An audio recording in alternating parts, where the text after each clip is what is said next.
Story 1. Husband abandoned me during our expensive fertility treatments. Years later, his wealthy father left me the inheritance instead of him, so now my ex is dragging me to court. My husband abandoned me while we were on fertility treatment. That's right. I still tear up thinking about how did I even survive that phase. I got married to my husband in my mid-20s. We were high school buddies. He was pursuing law while I graduated in accounting. I started earning while he was still in college. Right from then, I was helping him financially. I was the one who paid for our dates and his overpriced gadgets.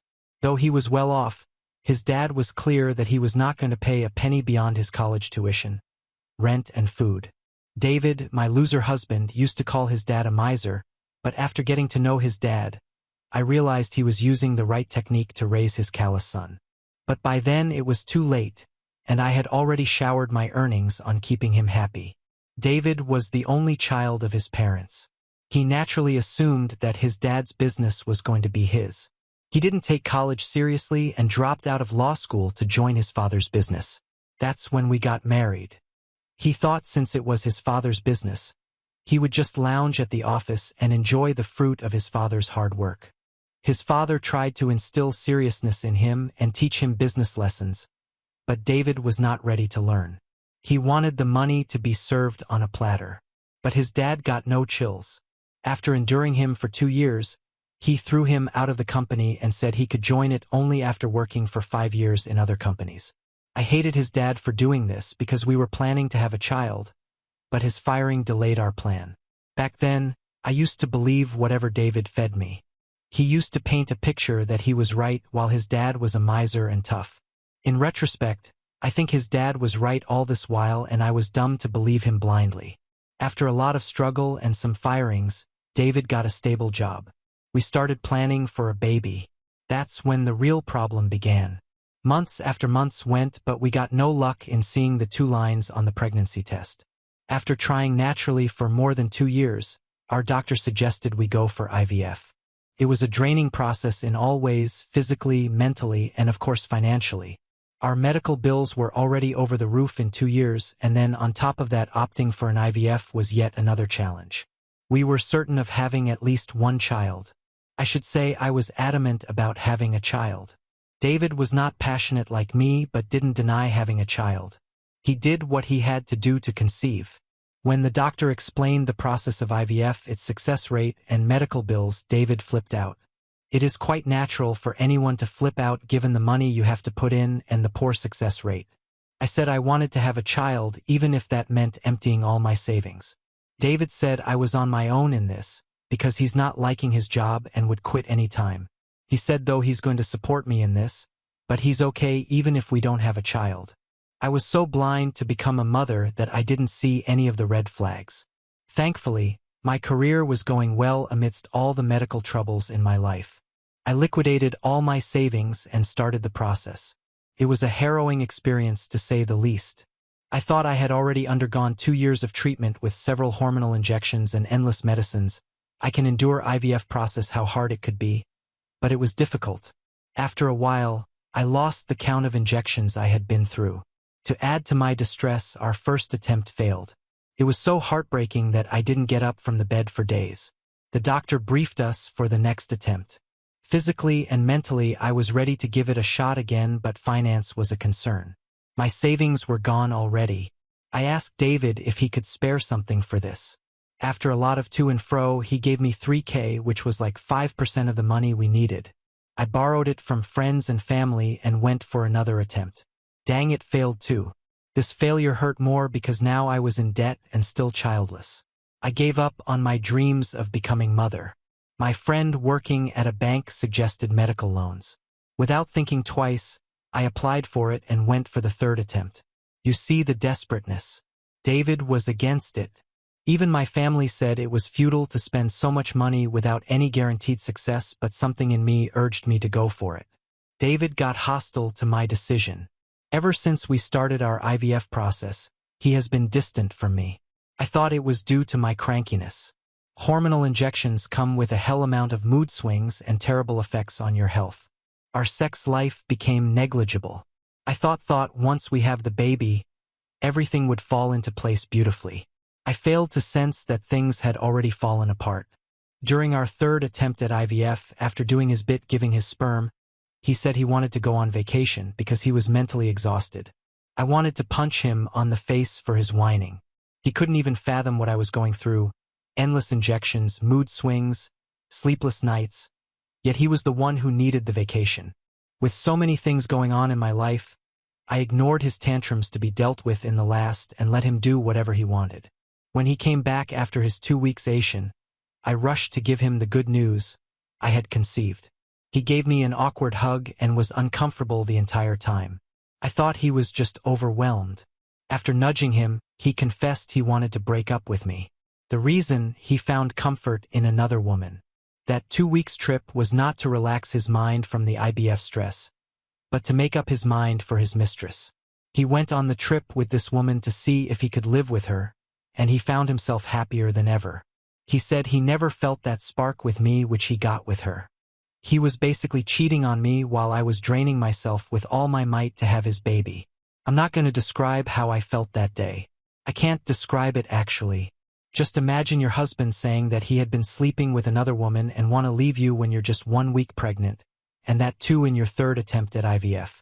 My body was sore with the months of treatment, and now I had to prepare myself for a healthy pregnancy and childbirth.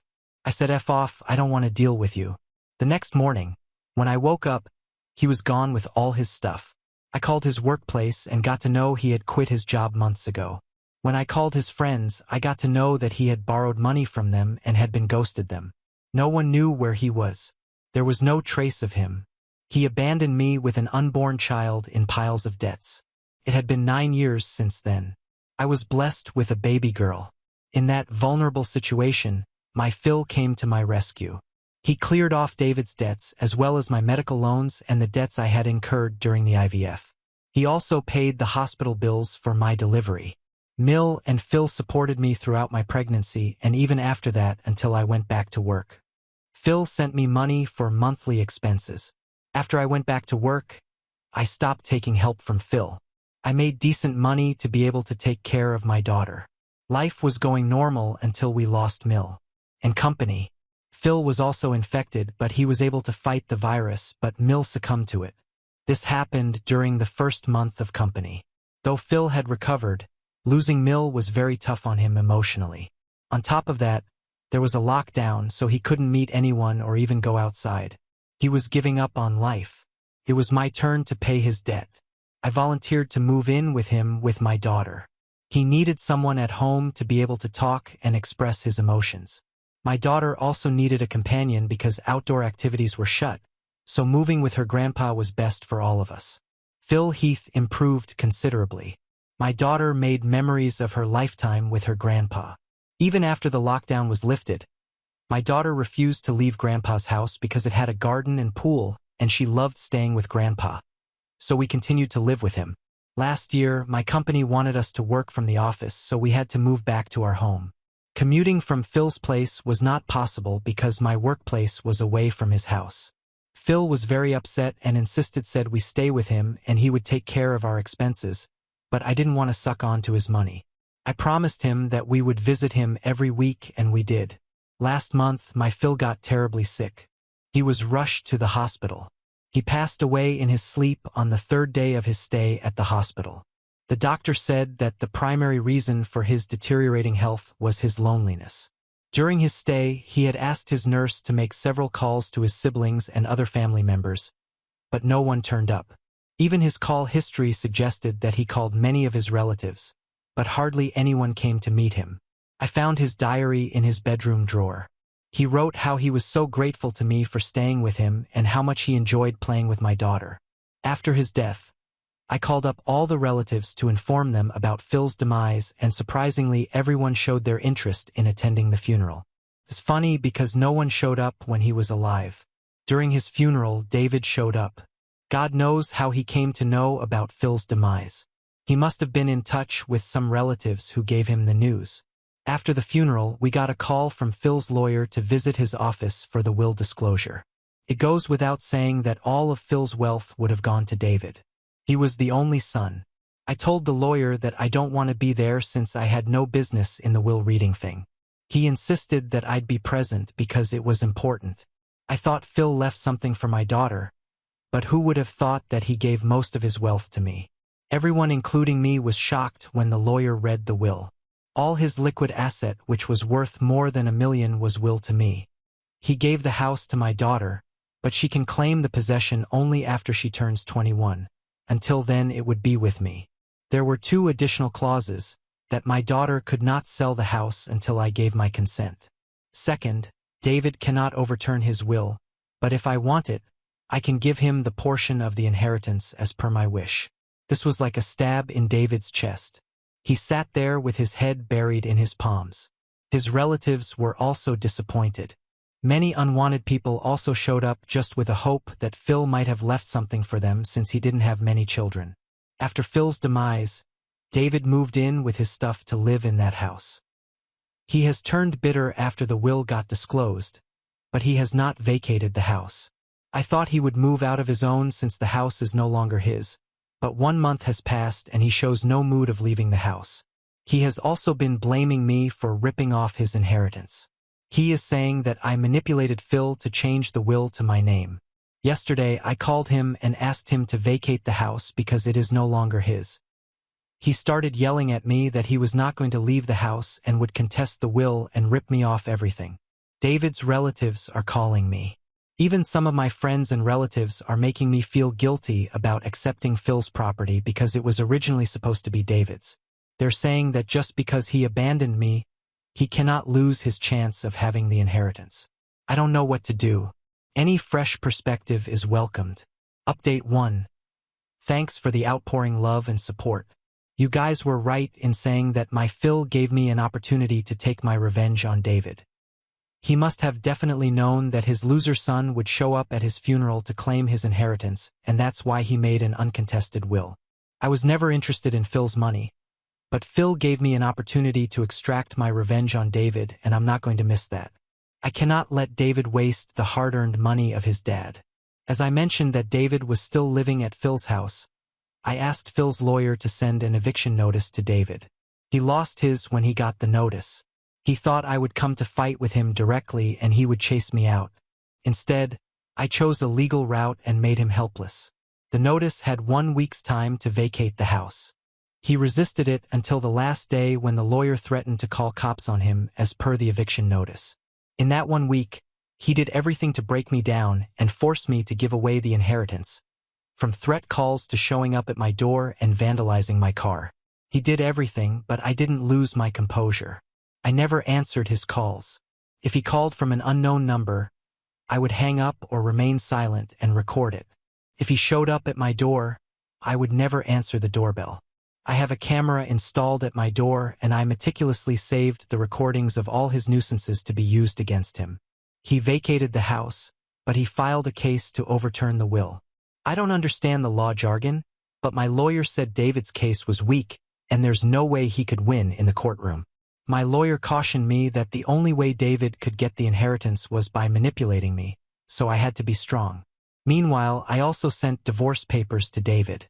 He couldn't believe that I wanted to be separated from him. He said he didn't want to be separated from me, that's why he never divorced me. Really? As far as I remember, why abandon me 9 years ago? A piece of paper doesn't define togetherness or separateness. We're separated for 9 years. Divorce would just make it official.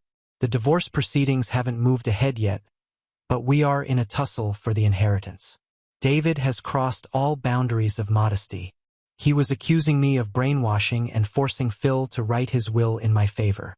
This allegation was still okay to take, but he took the bitterness too far and alleged that his father was on drugs and was not in his senses while modifying the will. David was the heir of Phil's first draft of the will. It was only he abandoned us. Phil updated the will and gave me a portion of his wealth, but the majority was still with David. But when we started living with him in his final days, Phil made the final version and divided his wealth between me and my daughter. David played his card based on the timeline of updates. His lawyer made a point that I had manipulated Phil to change everything in my name. This has happened in the very first hearing. My lawyer gave me a heads up that it might get far uglier with each hearing, so I have to be stronger. I don't know what else is about to come, but I'm certain I can endure it. Update 2. Hello all. It's been a long time since I updated it. People who were following my post, I'm not sure if they are still interested in reading this thread. As the case was critical and ongoing, I was instructed by my lawyer not to reveal any information publicly. It might have been used against me. Now that everything is over, I'm writing this post, but I'll still refrain from going into the details. So it was a long and tiring legal battle. With each hearing, the matter got ugly with fresh allegations coming in. It reached its peak when his lawyer alleged that I was having an affair with my Phil and blackmailed him to write his will in my name. I was strong until then, but hearing such nonsense trembled my soul. I broke down in front of the judge. I narrated all the pains I have been inflicted by David, but this allegation was too outrageous to handle. Forget about me. How could David outrage the modesty of the dead, who was no one but his father? How could someone stoop so low just for the sake of money? I realized that people are powerless in front of money and lose all their ethics, morals, values, and everything. David is the best example to prove this point. He went as far as to discuss his dead father's sex life in a courtroom. My Phil was a father to me. It makes me throw up whenever I think about David's allegation. The worst part is people enjoy feeding on this kind of filthy gossip. There was no evidence to this allegation, yet his relatives started calling me Phil's mistress. Could anyone imagine the trauma I have been through? They got date after date to provide evidence of this allegation, but they could not. My lawyer said it was alleged just to mentally tear me up. They were even successful to an extent. I was about to give up. Towards the end it became so unbearable that I told my lawyer to give away everything to David. I earned enough for myself and my daughter, but my daughter stood by me and she insisted that we stay strong and fight for Grandpa's sake. My lawyer was also confident that we would get through this because David had no evidence for his claim. They were just playing mind games to break me. David even played dirty in the divorce case. He said he left me because I tortured him mentally and blamed him for not conceiving. He said I was pressuring him for money for IVF, while he was against having a baby. He complicated the case by alleging that I had manipulated Phil to throw David out of his company, and I had control over Phil because we were involved physically.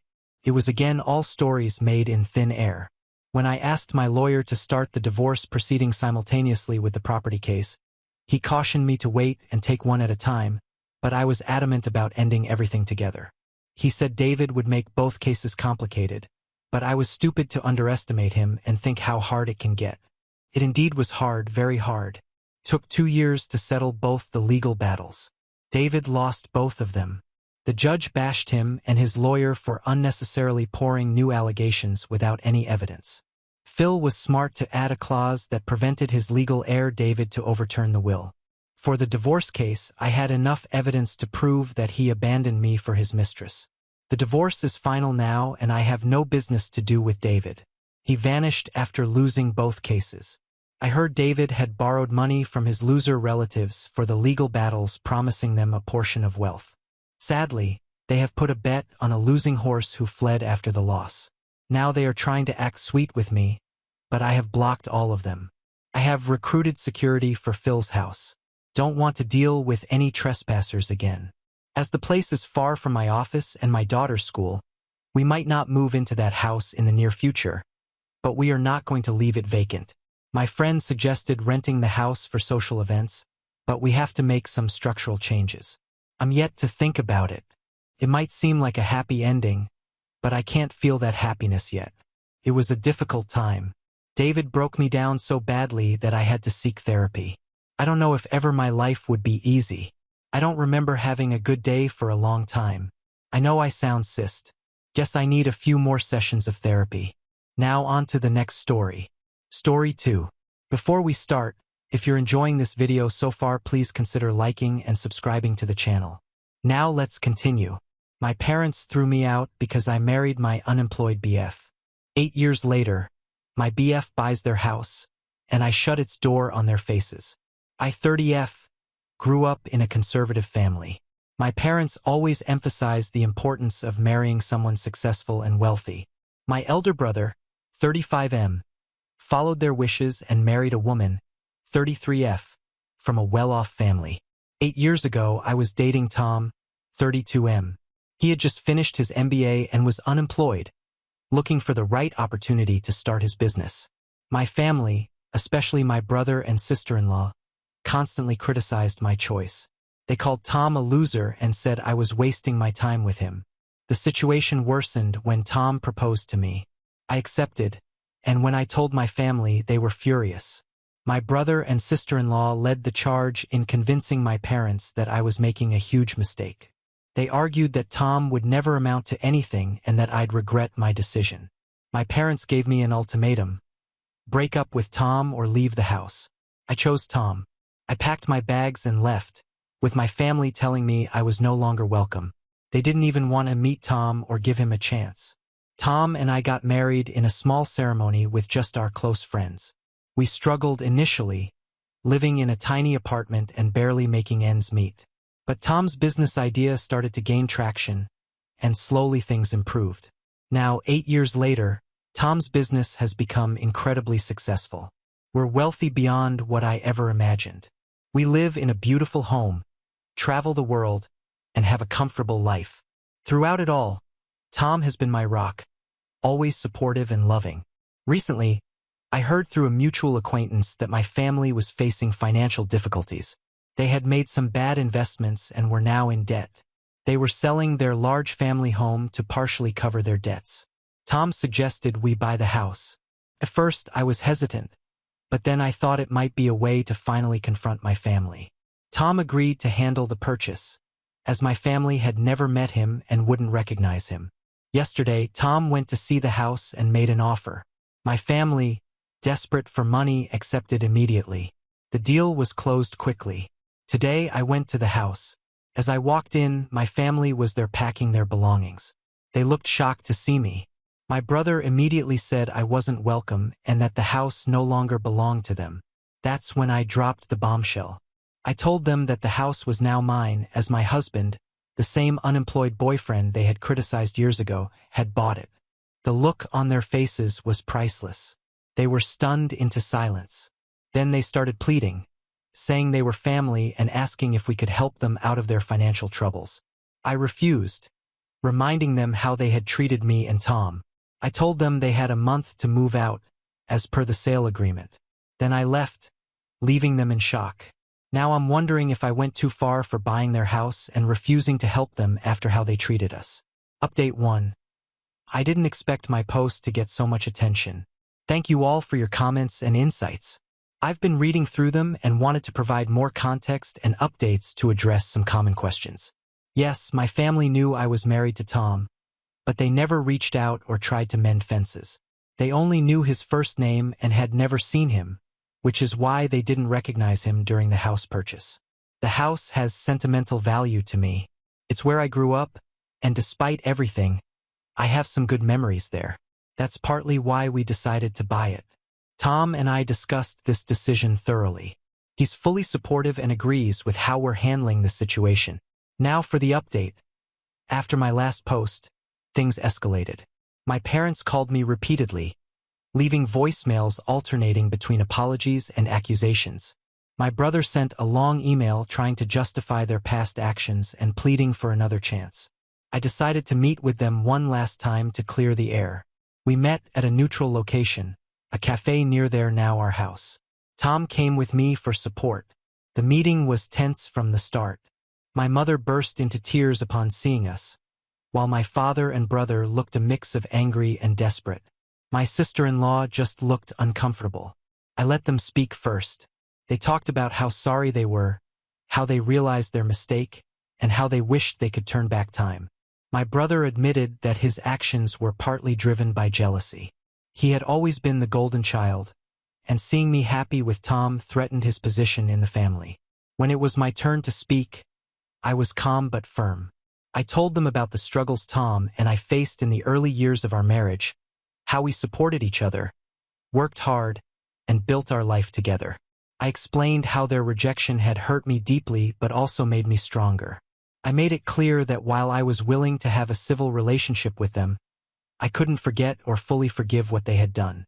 The trust was broken, and it would take a lot more than apologies to rebuild it. As for their financial situation, I told them that I wouldn't be bailing them out. Their poor decisions were their responsibility. However, I offered to let them stay in the house for 3 months rent-free instead of 1, to give them more time to find a new place and sort out their finances. They weren't happy with this, arguing that family should help family, but I stood my ground, reminding them that they hadn't considered me family when they threw me out. The meeting ended with no real resolution. My family left looking defeated. Tom and I went home, both emotionally drained. I still feel conflicted. Part of me wants to help them more, but another part feels they don't deserve it.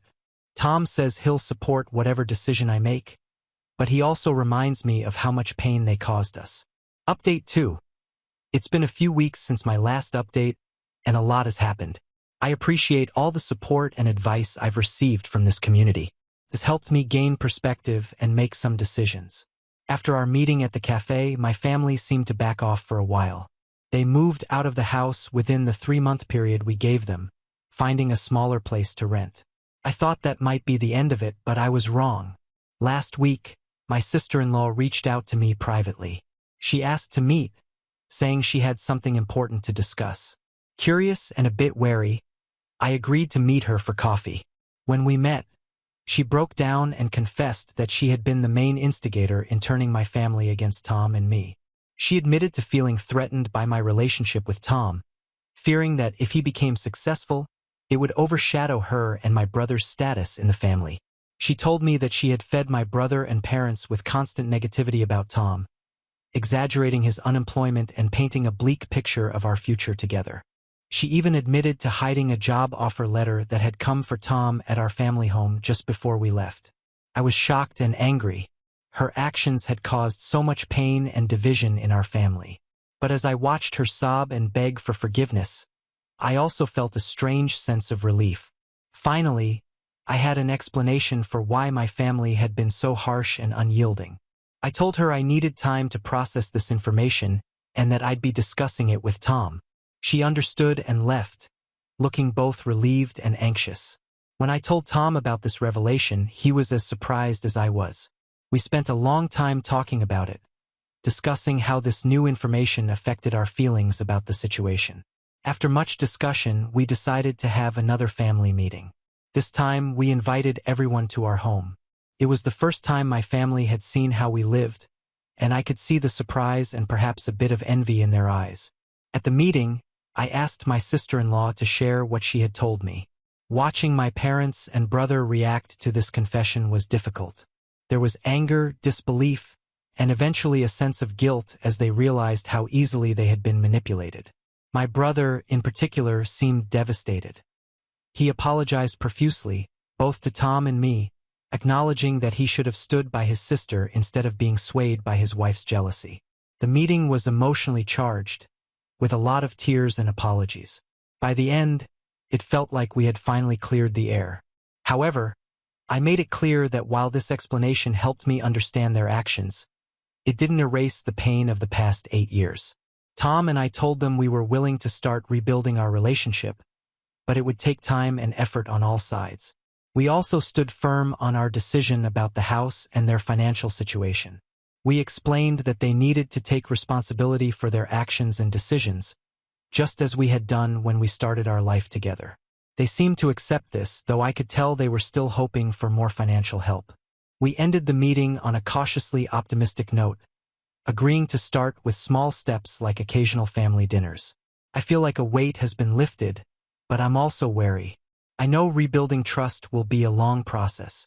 Tom and I are taking it one day at a time. Update 3, final update. It's been 6 months since my last update, and I wanted to share how things have progressed. This will be my final update on the situation. After the revelations and the family meeting at our house, we've been slowly working on rebuilding relationships. It hasn't been easy, and there have been setbacks, but overall I feel we're moving in a positive direction.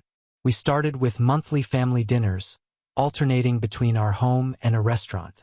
These dinners were awkward at first, with forced conversations and lingering tension, but over time, they've become more relaxed and genuine. My parents have made a real effort to get to know Tom. They've apologized to him personally for judging him without ever meeting him. Tom, being the kind person he is, has been gracious about it, though I know the past hurt still lingers for him, too. My brother and I have had several heart-to-heart conversations. He's expressed deep regret for not standing by me and for letting his wife's jealousy cloud his judgment. He's been working on his own issues, including going to therapy to deal with the pressure of always being the golden child. As for my sister-in-law, she's been trying to make amends.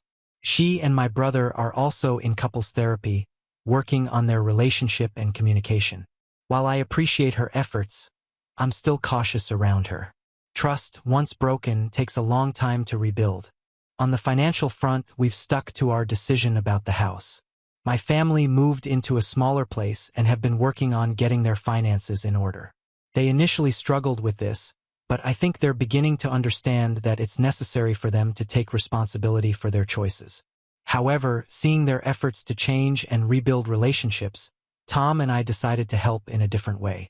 We offered to pay for financial planning sessions for them to help them budget and make better financial decisions in the future.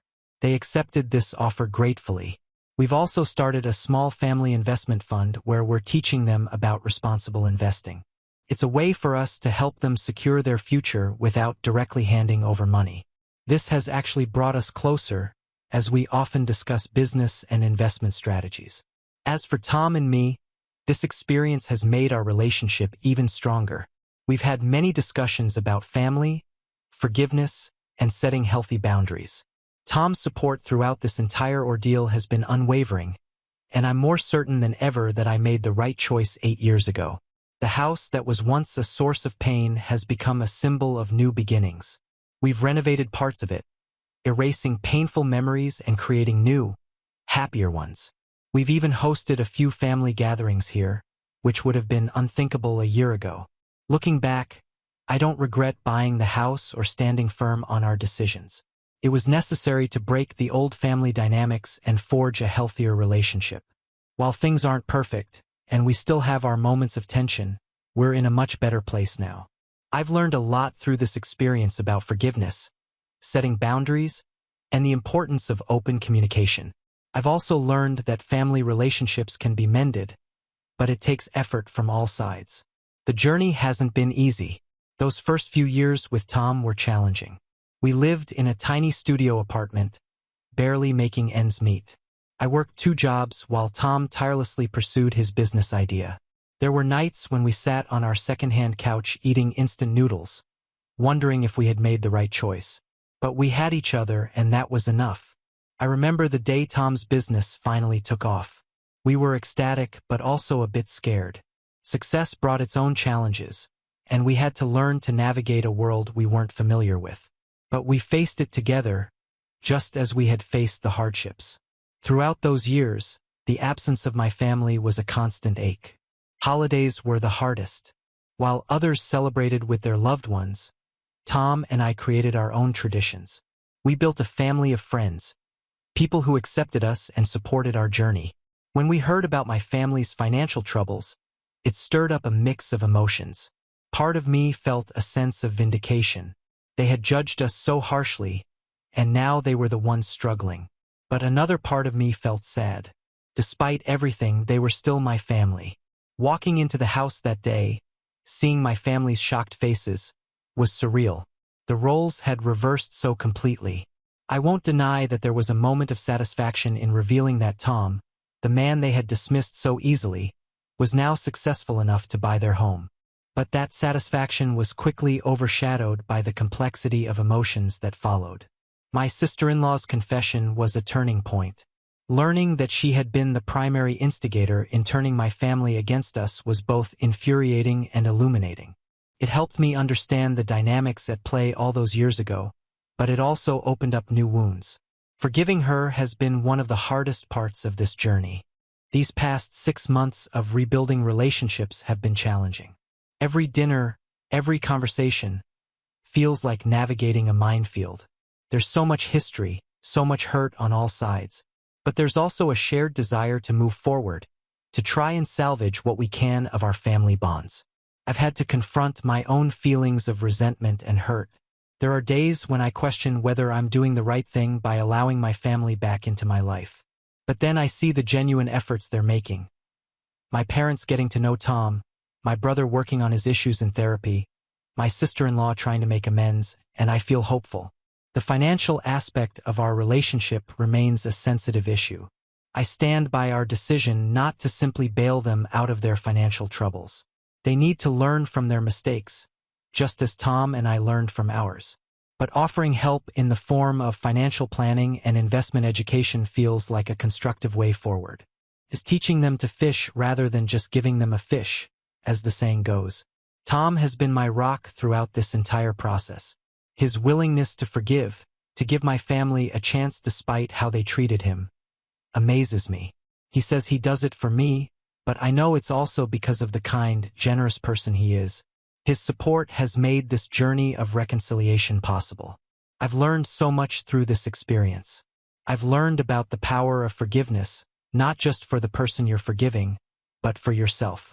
I've learned about the importance of boundaries and how they can actually strengthen relationships when implemented with love and clarity. I've learned that family is complex, messy, and imperfect, but also capable of growth and change. Most importantly, I've learned that love, the kind of love Tom and I share, the kind that weathers storms and celebrates joys, is the foundation upon which everything else is built. It gave us the strength to face those difficult early years, and it's giving us the strength now to navigate this complex family situation. Thank you all for being part of this journey with me. Your support and insights have been invaluable. While this is my final update on this situation, I feel like our story is far from over. We're just beginning a new chapter, and for the first time in a long time, I'm excited to see where it leads. Now on to the next story. Story 3. Discovered my wife had an abortion after getting pregnant by her coworker. So I kicked her out and now I'm fighting for full custody of our daughters. So my wife and I have been married for 11 years and we have 2 daughters aged 10 and 11. The other day, I was online taking care of some minor medical stuff when I noticed some appointments on the list that I wasn't aware of. Appointments for my wife. I saw one for her being 6 weeks pregnant and another for her having an abortion. I was completely taken aback by this discovery. Later that night, I decided to ask her about it. I wanted to know if she had any plans to tell me about the pregnancy. Our conversation became a bit intense with her asking me questions and me trying to understand why she hadn't shared this with me earlier. I mentioned the abortion as well and we went back and forth discussing how I found out and what led to this situation. Honestly, at that moment I wasn't even considering the possibility of someone else being involved. You see, I had a vasectomy a few years back and I had a follow-up appointment to confirm that the procedure was successful. Of course, I'm aware that vasectomies can sometimes reverse themselves, but it didn't immediately cross my mind. As the story continues, I'm doing my best to be supportive even though I'm not particularly upset about anything except for the fact that she kept this from me. Then she drops a bombshell. She confesses that she was afraid to tell me about the pregnancy because she wasn't sure if I was the father. It turns out she's been having unprotected sex with a coworker in the back of her car. She works nights for the past 6 months. I was completely blindsided by this affair. According to her, she regrets the decision to have an abortion which happened back in early November. Shockingly, she admits that she continued to have sex with him even a couple of times in February. Right now she's an emotional mess and although I really want to comfort her, I'm trying to stay strong. It's hard to come to terms with what she's done. She's the one who made these choices and now she has to face the consequences. I want to make it clear that I don't blame myself for what happened. It was her decision, her actions, and her mistakes. Even though this all unfolded just earlier this week, I'm feeling incredibly torn up inside. I still love this woman deeply, but I can't overlook or forgive what she did. Our 11 years of building a relationship and trust seem to have crumbled in a single day. My priority now is her well-being, but I've come to the realization that I can't be the one to provide that for her anymore.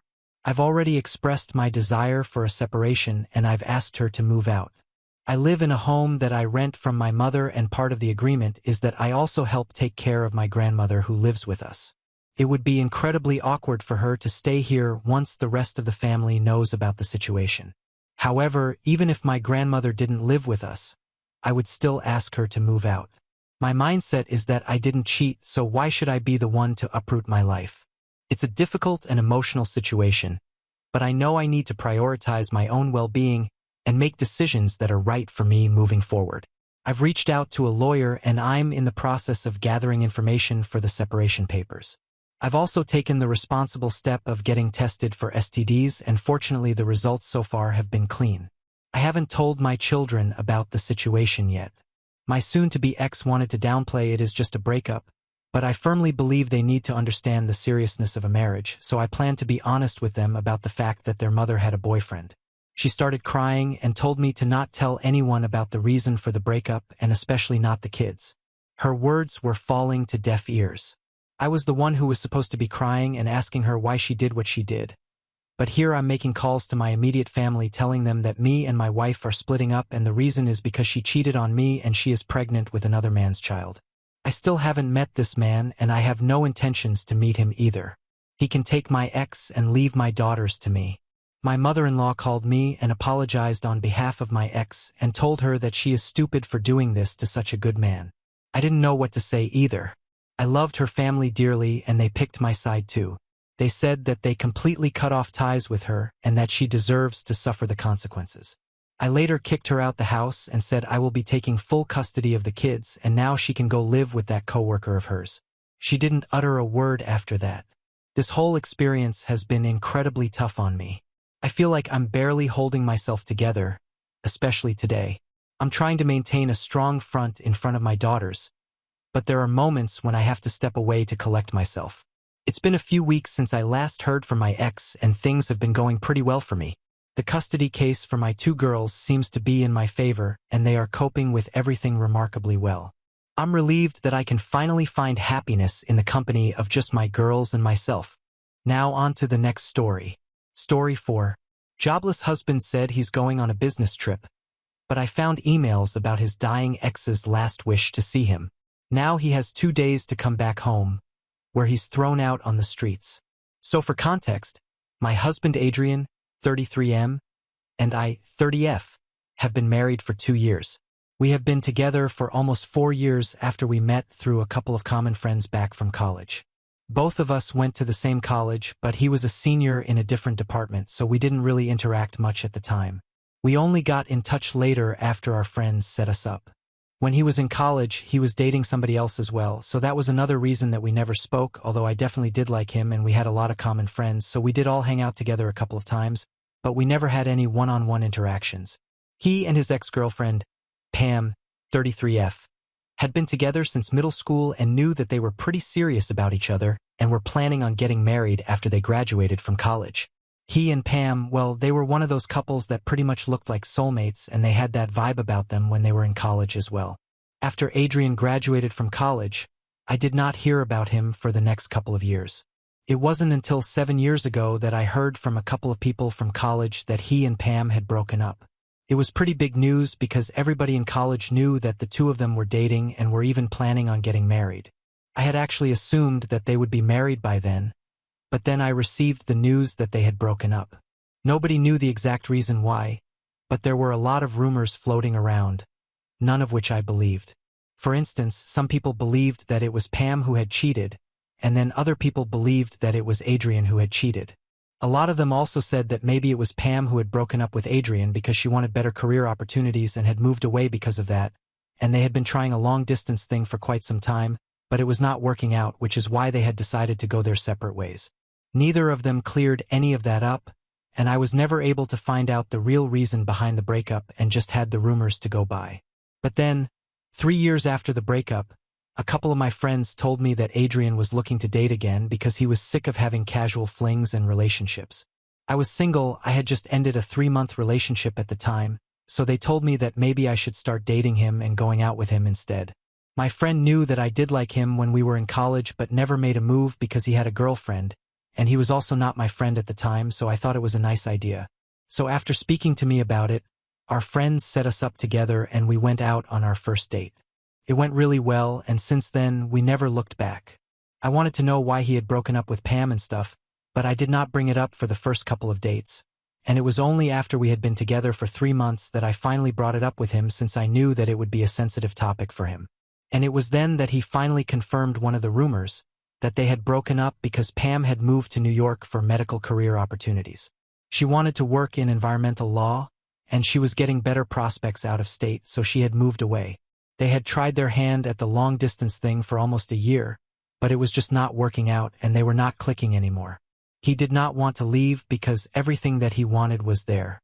He loved his hometown and all his friends, his family, and his job.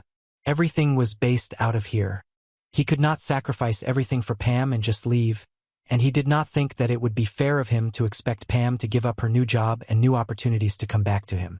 The two of them gave it a lot of thought, and after that, they decided that it would be better for them to part ways. After that, they tried to remain friends for a while and even promised that they would visit each other when the holidays came around. It just did not work out for them because they were still in love with each other, so they could not be friends and move on from each other. They had to make the heartbreaking decision of cutting each other out of their lives altogether after being together for so many years. It was a really sad story, and he even cried while telling me about it. He told me that after that, he had tried to date other women, but it's just not the same anymore. So for almost 2 years, he did not go out on any dates with anybody and just tried to focus on himself and move on from what his life had been for the past couple of years. But after that, when he finally felt ready to move on, he was only going out with women who wanted something casual or were not serious about relationships, and that's just not the way he works. He had been talking about this to a couple of his friends from college who happened to be my friends as well, and they had decided to set us up together. He told me that he really liked me and he wanted to take this relationship ahead, so I was really happy about it, and that's how we ended up together. After that one conversation, we pretty much stopped talking about Pam because I knew that he was really touchy about that part of his life, and I did not want to pick at that wound. It would take a long time to heal, but I decided that I really liked him and I wanted to be with him, so I was ready to accept his past as well. And if he was with me, there was no way that he would still be in love with Pam, or at least that's what I had assumed at the time. We have spent the last 4 years together, 2 years of dating and then 2 years of marriage. Things have been great between us. We have never had any major issues, and I really believe that he loved me. We were always honest and transparent with each other, and obviously, like any other couple, we did have a couple of hiccups here and there, but it was nothing too serious. We have never had a snag as major as this, because I had never expected him to lie to me. I knew for a fact that he had blocked Pam out of his life after they had broken up, and they had figured out that they could not make their friendship work either. I was not insecure about her in the slightest because he never even talked about her and only mentioned her very rarely, and that was just when he was talking about his childhood and stuff or telling me stories about his past. He would always bring her up in a very casual way with absolutely no trace of emotions, so I had no reason to suspect that maybe he still had a thing for her. Of course, I knew that it was a sensitive area of conversation for him, so I would not bring her up or try to dig into his past and talk about his feelings about her since I also knew that he was over her. I had assumed that because he was the one who had proposed to me and stuff, if he was asking me to marry him, it obviously meant that he was over his ex. What I'm trying to say is, there were absolutely no signs that could have prepared me for this. But anyway, coming to what had happened a couple of days ago, he told me that he was going to have to go out of state to New York for a couple of days because he had been offered a new job there by one of his old coworkers who had started his own business, and he wanted to check out what the deal was and see if he could work something out there. And I agreed that he should check it out because he had been unemployed for the past few months, and I was getting worried about him. He had quit his job about 3 months ago, saying that he was burned out and he wanted something new. I thought it was kind of weird because he claimed that he loved working at the company that he used to be employed at previously, and he got along well with his coworkers. His boss loved him, and he was even in the works for a promotion, but he told me that he was just sick and tired of working in the same place and doing the same things over and over again, and the promotion would just mean that he would be stuck there forever.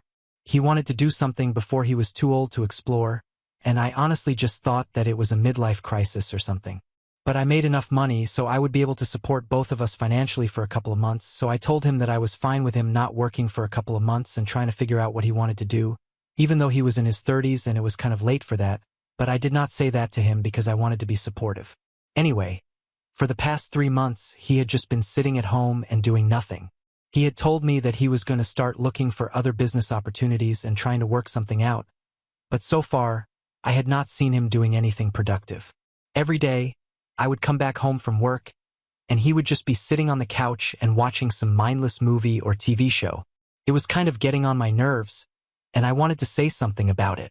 I had even tried to prompt him into doing something a couple of times, but he just told me not to rush him and that he needed some time off. I was trying to be supportive and not fight with him because I could tell that he was going through something, but then I did not know how much more of this I could take anymore. So when he told me he was going to New York for a business opportunity, I was actually really happy, and I totally forgot about the Pam thing. I forgot that she lives in New York, and I really agreed to let him go. I was someone who paid for his flight tickets as well, which is pretty stupid now that I think about it.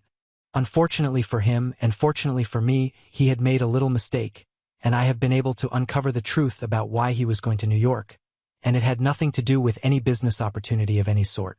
And now, I have given him an ultimatum, but unfortunately, I'm getting a lot of flack for it because apparently people think I'm being too hard on him. So, he had to return his work laptop, and he had never bothered to purchase a personal one, so we were sharing my laptop, and he would occasionally use it for things. So he had logged into his email account on my laptop as well, and a couple of days ago, pretty much the morning of his flight, he had been using my laptop for something, and then he forgot to switch accounts. So when I opened the email app, I could see his emails, and I was about to switch accounts so I could get back to my work. But then something caught my eye, and I noticed that the most recent email that he had received was from Pam. And when I opened it, my worst fears came true. She had sent an email saying that she couldn't wait to see him, and she would be waiting at the airport for when his flight landed. I was so confused and heartbroken that I didn't even know what to do that instant, but then I recovered from that shock, and I started reading that email thread going back to the older ones. I realized that around 3 months ago, she had first reached out to him and told him that she had been diagnosed with lung cancer a couple of years ago, and the chances of making it seemed bleak because she was not responding well to the chemo.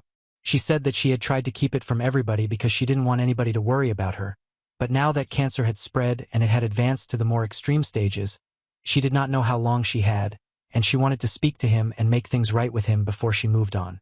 That was her first email, which had been sent just a few weeks before he decided to quit his job, and the decline of his mental health started. She said that she couldn't travel to come meet him, but he could come to her instead, and that's what she wanted him to do just one last time so they could get together and make things right between the two of them. She also mentioned that she was aware of the fact that he was married and that I would probably not approve of this, but even then, she wanted him to come up with some lie and visit her because that was her one last wish. He had not replied to that email for a couple of weeks, but last month he finally responded to it, and he told her that he was going to visit her.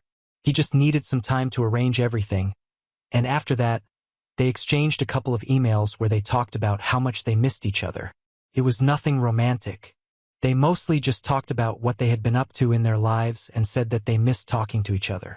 But even though it was not some declaration of love, it was enough to make me feel bad. I was mostly upset because I counted this as a huge betrayal of my trust since I was the one who had booked him the flight tickets and had shown so much faith in him.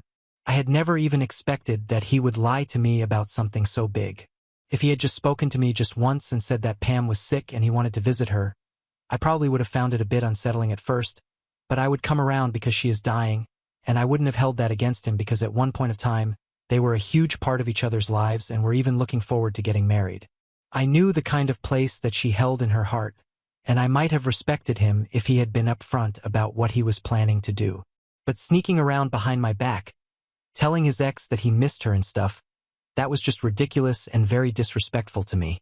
I might have been able to accept it if he had told me honestly that he wanted to see her one last time and fulfill her dying wish, but lying to me and visiting her, that was just unforgivable for me. And moreover, I knew for a fact that he had quit his job because of this reason because he was upset that Pam was suffering. That was the reason he had been acting so depressed, and it finally all made sense. I found it insane that he could not even trust me with this bit of information since it was so important for me to know these things. I was his wife. I had been with him for 4 long years. I think that was worth something. I think it was worth telling me the truth. Most of all, I was really upset that I had been making sure that I worked twice as hard to make sure that everything was fine and we were able to maintain the lifestyle even though only one of us had a job now, and he had just been sitting at home and moping about his ex and doing nothing while I slogged day and night to make our life better. I was just really angry and hurt at that moment, and I decided not to let this go. I was most certainly going to confront him about this and make him pay because at that moment, I did not care about whether Pam was sick or healthy or whatever. I was just upset about what he had done to me, and I was going to make sure that he suffered the consequences. I knew that his flight must have landed by the time that I found out about those emails, so I decided to contact him almost immediately. I called him up, and I half expected him not to answer the phone call, but to my surprise, he picked it up. I guess he probably did not want me to be able to figure out that he was with Pam and doing something suspicious. I decided to lead by asking him where he was and if his flight had landed safely, trying not to give away the hurt and anger in my voice. And he told me that his flight had landed completely safely. He was about to meet with his coworker, grab lunch and drinks, and after that, he would get back in touch with me to let me know how the meeting went. He was acting as normally as he possibly could and was pretending as if there was not a single lie that he was telling me. I was heartbroken, and I decided to ask him if there was anything that he wanted to tell me, giving him an opportunity to come clean to me. But even then, he did not do so. He decided to cover up even more, and he told me that everything was completely fine with him and he did not understand why I was being so paranoid. So that's when I finally decided that I was not going to put up with this, and I told him that I had gone through his emails, and I knew where he was and what he was doing. For a couple of minutes, there was silence at the other end, and after that, he hung up. He didn't even say anything or bothered to explain, he just disconnected the call, and that was it. I tried calling him back a couple of times after that, for about 10 to 15 minutes, but he did not answer any of those calls and turned his phone off. He was probably panicking. I don't know exactly what he was up to, but his not answering my calls just pissed me off even more. So I decided to send him a message and I told him he has 2 days to come back and give me a valid excuse, if he can even come up with one, which I highly doubt he would be able to, or else everything that he owned would be out on the curb, including him, because I was not going to allow a liar and a cheat to live with me, and that was for sure.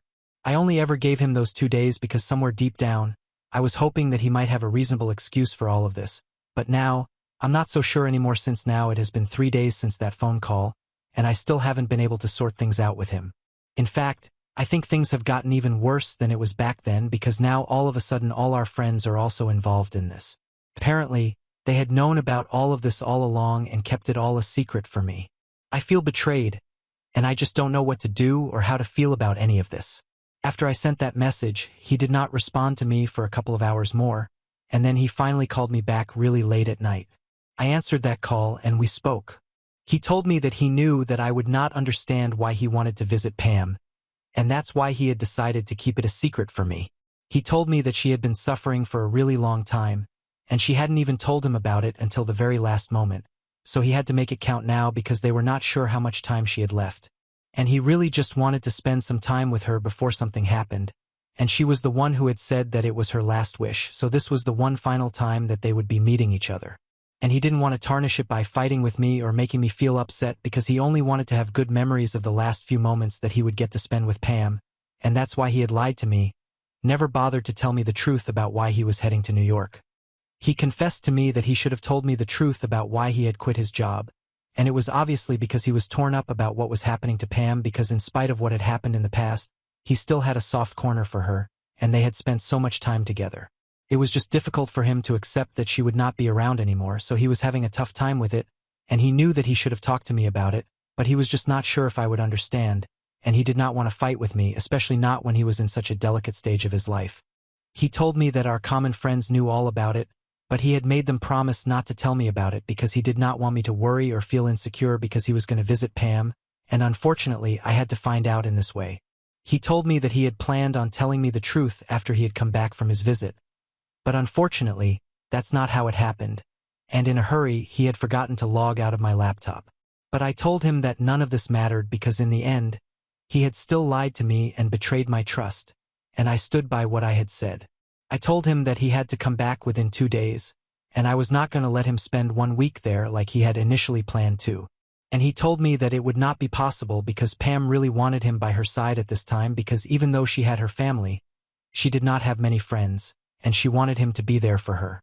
He keeps telling me that it's her last wish, and he really wants to be able to fulfill it because he can't bring himself to decline when she is so weak and fragile already. Our friends believe that I should give him some time because even they keep insisting that it's Pam's last wish, and I should have the heart to let him fulfill it because after that, they are probably never going to meet each other ever again, and I should not try and make this into something ugly. They keep trying to convince me that they are being there for each other as friends and this is completely platonic, so I have nothing to be insecure about and I don't know how to feel. They are making me feel like I'm the bad guy for being hurt about this. Everybody, including Adrian, is trying to convince me that me telling him that he has to be back home in 2 days and that he can't spend the week with Pam is really heartless of me. But I don't know if I'm really asking for too much. I'm really confused. So IDA for telling my husband that he cannot fulfill his ex's dying wish and spend the week with her. Update 1. So I've been going through the comments and most of you think that I should leave him. I should not even give him one chance, but I really love him. I don't know if that's the right thing for me to do right now, and regardless of whatever he has done, I still want to talk to him one last time and clear the air between us. So I told him that I was going to give him one last chance to explain himself. But for that, he had to take the very next flight back home. I've gone through all the schedules and stuff and told him which one he has to take. I told him that if he didn't come back home today itself, we were done with it. I'm never going to speak to him again. I'm going to file for a divorce immediately, and I told him that I'm very serious about this, so there is no way that he can talk to his friends about this and convince them to change my mind. My mind is made up. Nobody can change it. I sent this message to him a couple of hours ago, and he still hasn't responded to me yet. The flight that I was talking about leaves in 2 hours, and I'm really nervous about what he's going to decide. Either way, I have a bad feeling about this. I don't know what's going to happen, and honestly, I've given up all hope. I have blocked all our friends who were trying to get me to change my mind and convince me that he was not wrong for what he did, because honestly, if they had my best interests at heart, they would never try to do what they did and manipulate me like that. It's very clear to me that they are Adrian's friends and after that, mine, and even that's a huge maybe for me right now because after what they did, I don't think I will ever be able to trust them again. At least, I am married to Adrian, so I can still think about trying to forgive and make it work, but even that's a long shot. But with my friends, there's no chance that I will try to fix my relationship with them. I can't forgive them, and I cannot ever trust them again. And if Adrian does not come back today, the same goes for him as well. I've already spoken to my lawyer, and I'm just waiting to see what happens now. Update 2. I just received a message from Adrian. The flight that he was supposed to take to come back home already took off a couple of hours ago, and I did not hear from him. And he texted me half an hour after that flight had taken off and told me that he was not coming back home today, and that he was really sorry, but he was going to spend the week with Pam, and I could believe whatever I wanted to.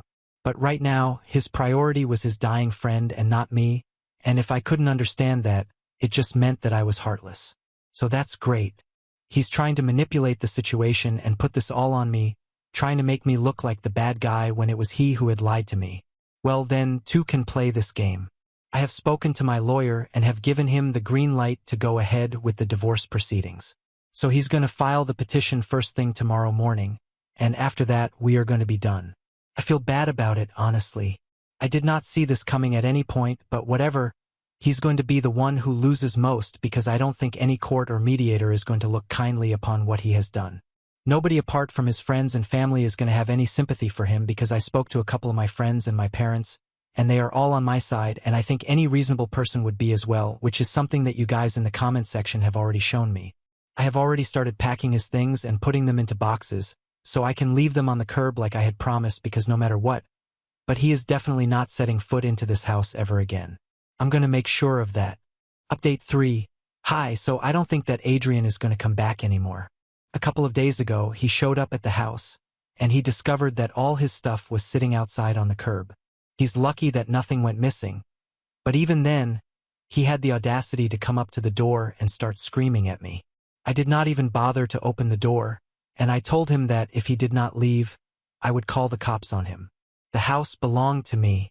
I did not want him living with me anymore, so I was officially kicking him out. And he told me that he was fine with it because anyway, he had no intention of living with me anymore because I was a heartless and emotionless piece of work, and he regretted marrying me. He told me that he was going to gather all of this and go back to living with Pam so that at least he would get to spend some time with somebody whom he actually loved and who loved him back. That really stung because obviously that meant that they still had feelings for each other, and I had just wasted the past 4 years of my life with this guy. But you know what? I'm over it. The divorce has been filed, and now he can do whatever he wants. It doesn't matter to me anymore. I don't think he's going to contest the divorce or try to get anything out of it because, like he said, he made it very clear that he is in love with Pam and is going to go back to her. So he's probably going to try and wrap it up as soon as possible, and that works for me since I don't want to drag this out either. I just want to move on with my life, and that's what I'm going to do from now on. My goal is to improve myself, and I'm not going to keep in touch with anybody who has hurt me in the past. I'm done with this. Now on to the next story. Story 5. My father gave our family business to my sister's husband because he was more able. A year later, he was arrested for fraud.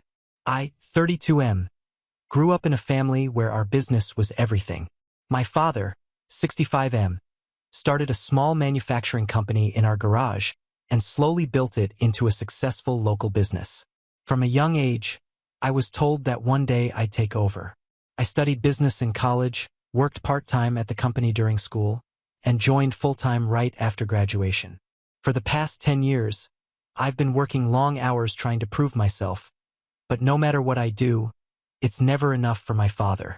He's always criticizing my decisions and questioning my judgment.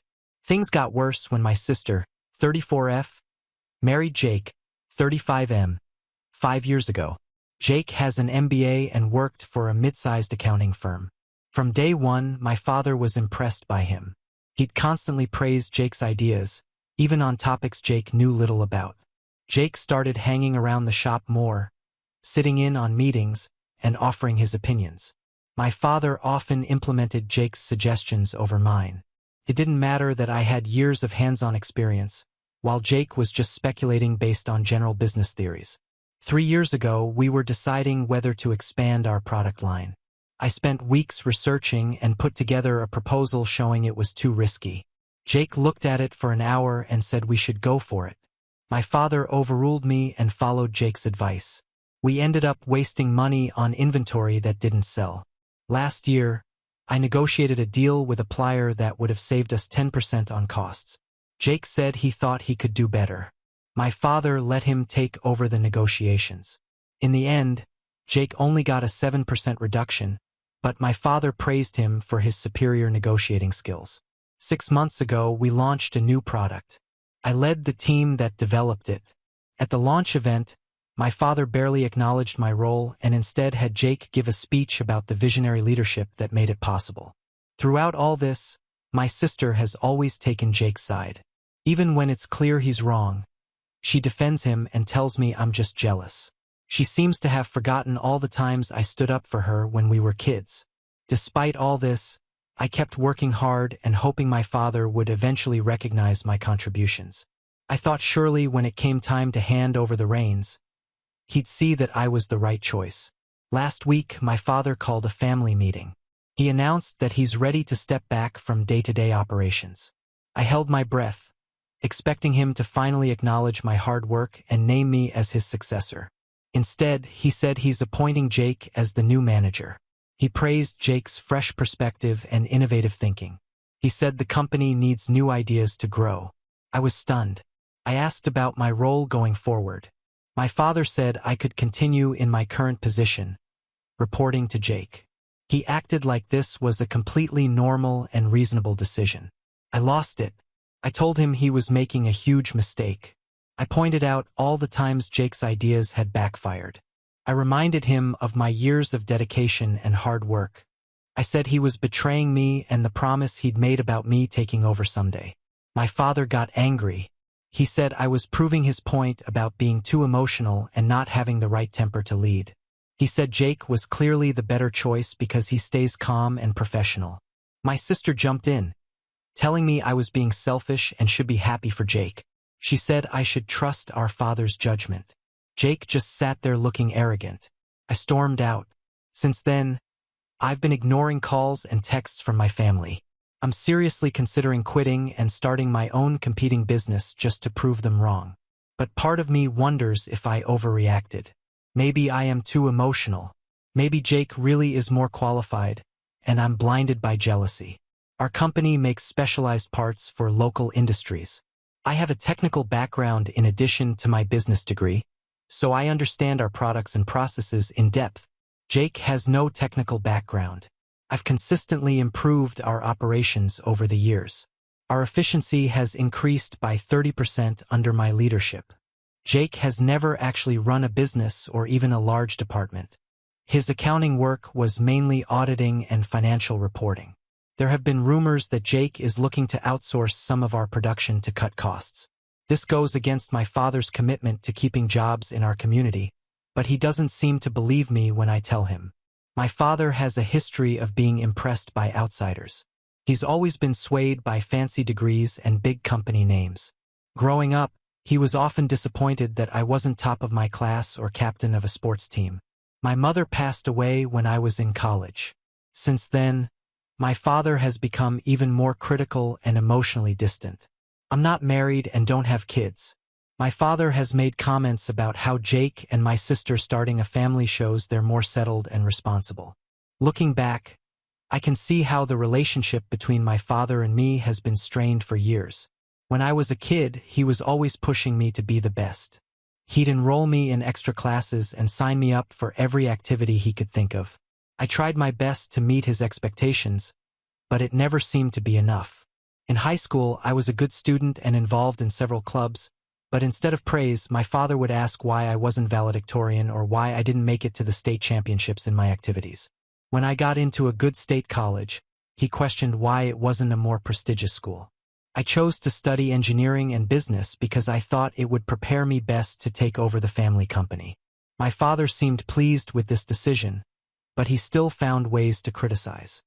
He'd compare me to the children of his business associates, always finding ways that they were doing better or achieving more. When I started working at the company full-time after college, I thought things would finally improve. I was eager to prove myself and make my father proud. I took on every task I could, often working late into the night and on weekends. I learned every aspect of the business from the shop floor to the office. But my father's criticism never stopped. If I made a successful deal, he'd say I could have gotten better terms.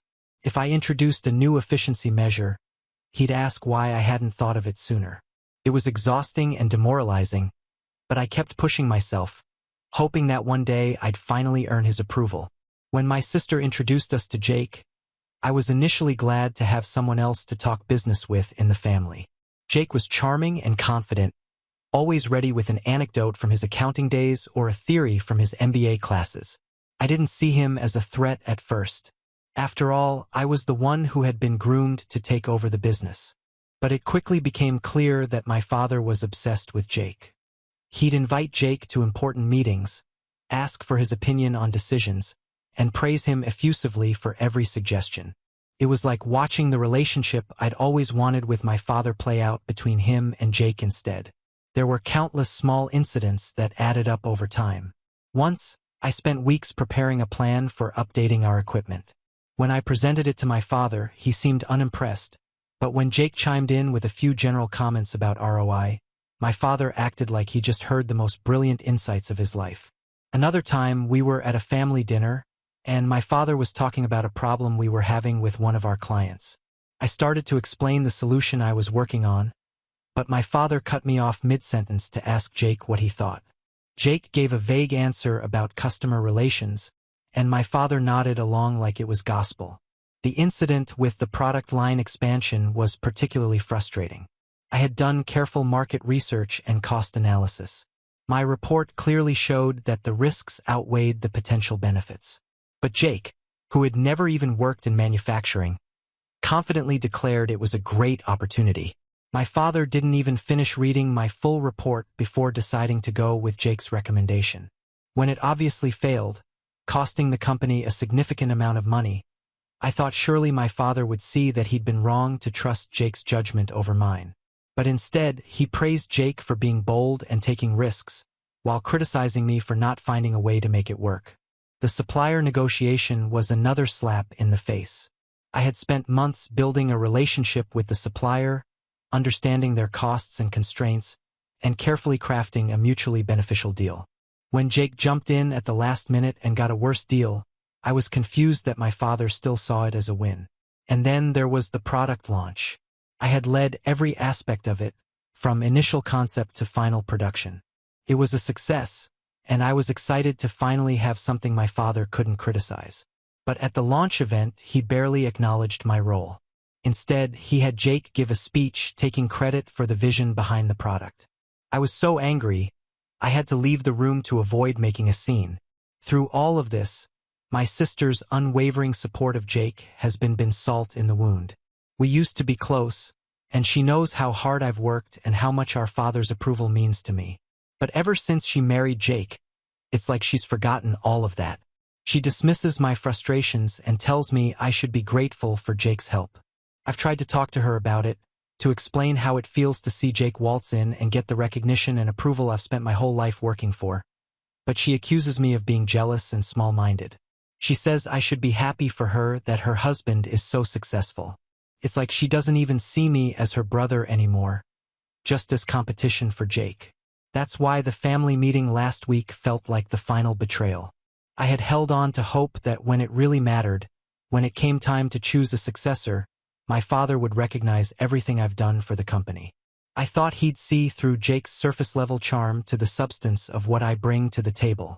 And to be told I'd be reporting to Jake after a decade of being groomed to take over, after working my way up through every level of the company, I'm supposed to just accept being subordinate to someone who's never even run a business? I know I didn't handle it well.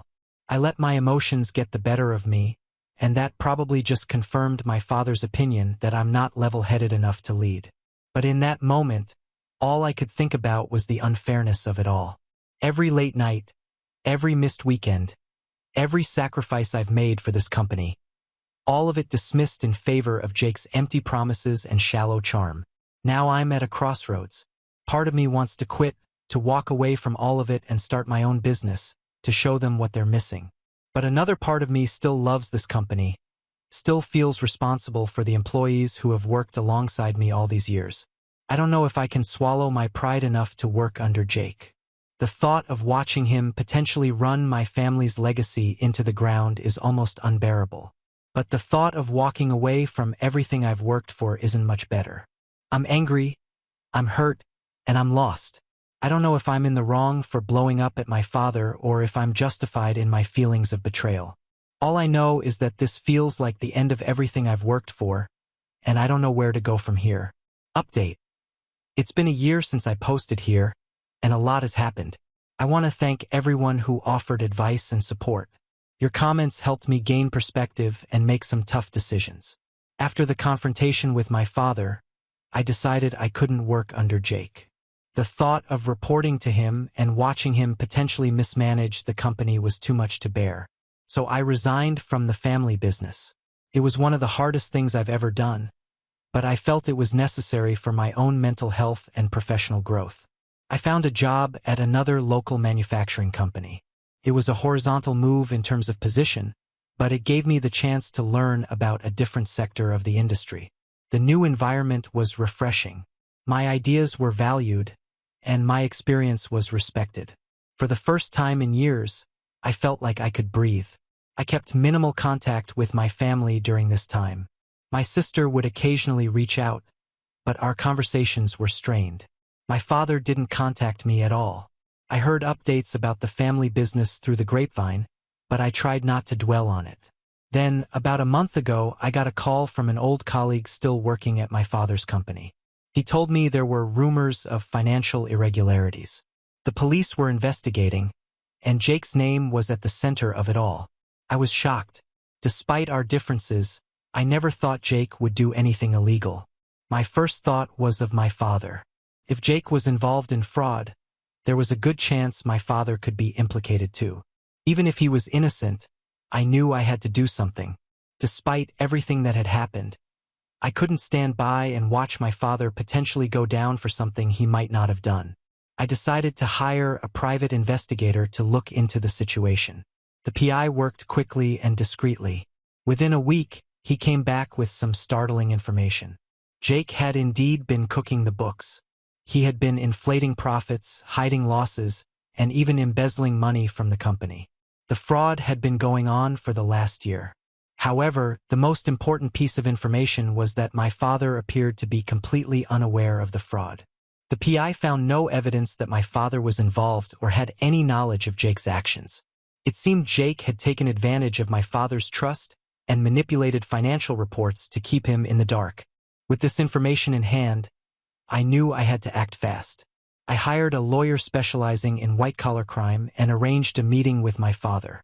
When I walked into his office, I could see the toll the situation had taken on him. He looked older, more worn. For a moment, all the old resentments faded away, and I just saw my dad, looking lost and afraid. I explained what I had discovered and introduced him to the lawyer. At first, he was defensive, insisting that Jake would never do such a thing. But as we laid out the evidence, I could see the realization dawning in his eyes. The next few weeks were a whirlwind. With the help of the lawyer, my father cooperated fully with the investigation. He provided all the necessary documents and testified about his lack of involvement in the fraud. Jake was arrested and charged with multiple counts of fraud and embezzlement. My sister was devastated. She alternated between defending Jake and lashing out at everyone else. I tried to be there for her, but it was difficult given our strained relationship. Throughout this ordeal, I worked closely with my father to understand the extent of the damage to the company. It was worse than we initially thought. Jake's actions had left the business in a precarious financial position. As we worked together to sort through the mess, my father and I began to rebuild our relationship. For the first time in years, he listened to my ideas without dismissing them. He even admitted that he had been wrong about Jake and about me. One evening, as we were going through some old files, my father turned to me with tears in his eyes. He apologized for not seeing my true value, for always pushing me aside in favor of outsiders. He said he had always been afraid of showing favoritism, of being accused of nepotism, and in doing so, he had hurt the one person who truly cared about the company as much as he did. It was a breakthrough moment for us. We talked for hours, really talked, in a way we hadn't since I was a kid. He shared his fears and insecurities about running the business, and I opened up about how his constant criticism had affected me. As the legal proceedings against Jake continued, my father asked me to come back to the company. At first, I was hesitant. I had found a measure of peace in my new job away from the family drama. But as we discussed it, I realized this was an opportunity to rebuild, not just the business, but our relationship as well. I agreed to return, but on the condition that we would be equal partners. No more top-down management, no more dismissing each other's ideas. We would make decisions together, combining his experience with my fresh perspective. It's been a month since I returned to the family business. It hasn't been easy. The company's reputation took a hit from the scandal, and we've had to work hard to regain the trust of our clients and employees. There have been late nights and heated discussions as we figure out how to move forward. But for the first time, I feel like my father and I are truly working together. He values my input and often defers to my judgment on technical matters. In turn, I've gained a new appreciation for his years of experience and business acumen. My sister is still struggling to come to terms with Jake's actions. She's filed for divorce and is in therapy. Our relationship is slowly improving as she begins to see how Jake had manipulated not just the business but our family dynamics as well. Looking back on the past year, I'm amazed at how much has changed. I went from feeling betrayed and undervalued to playing a crucial role in saving the family business and repairing my relationship with my father. I've learned a lot about forgiveness, both giving and receiving it. I've also learned that sometimes stepping away from a situation can give you the perspective needed to address it effectively. The road ahead won't be easy.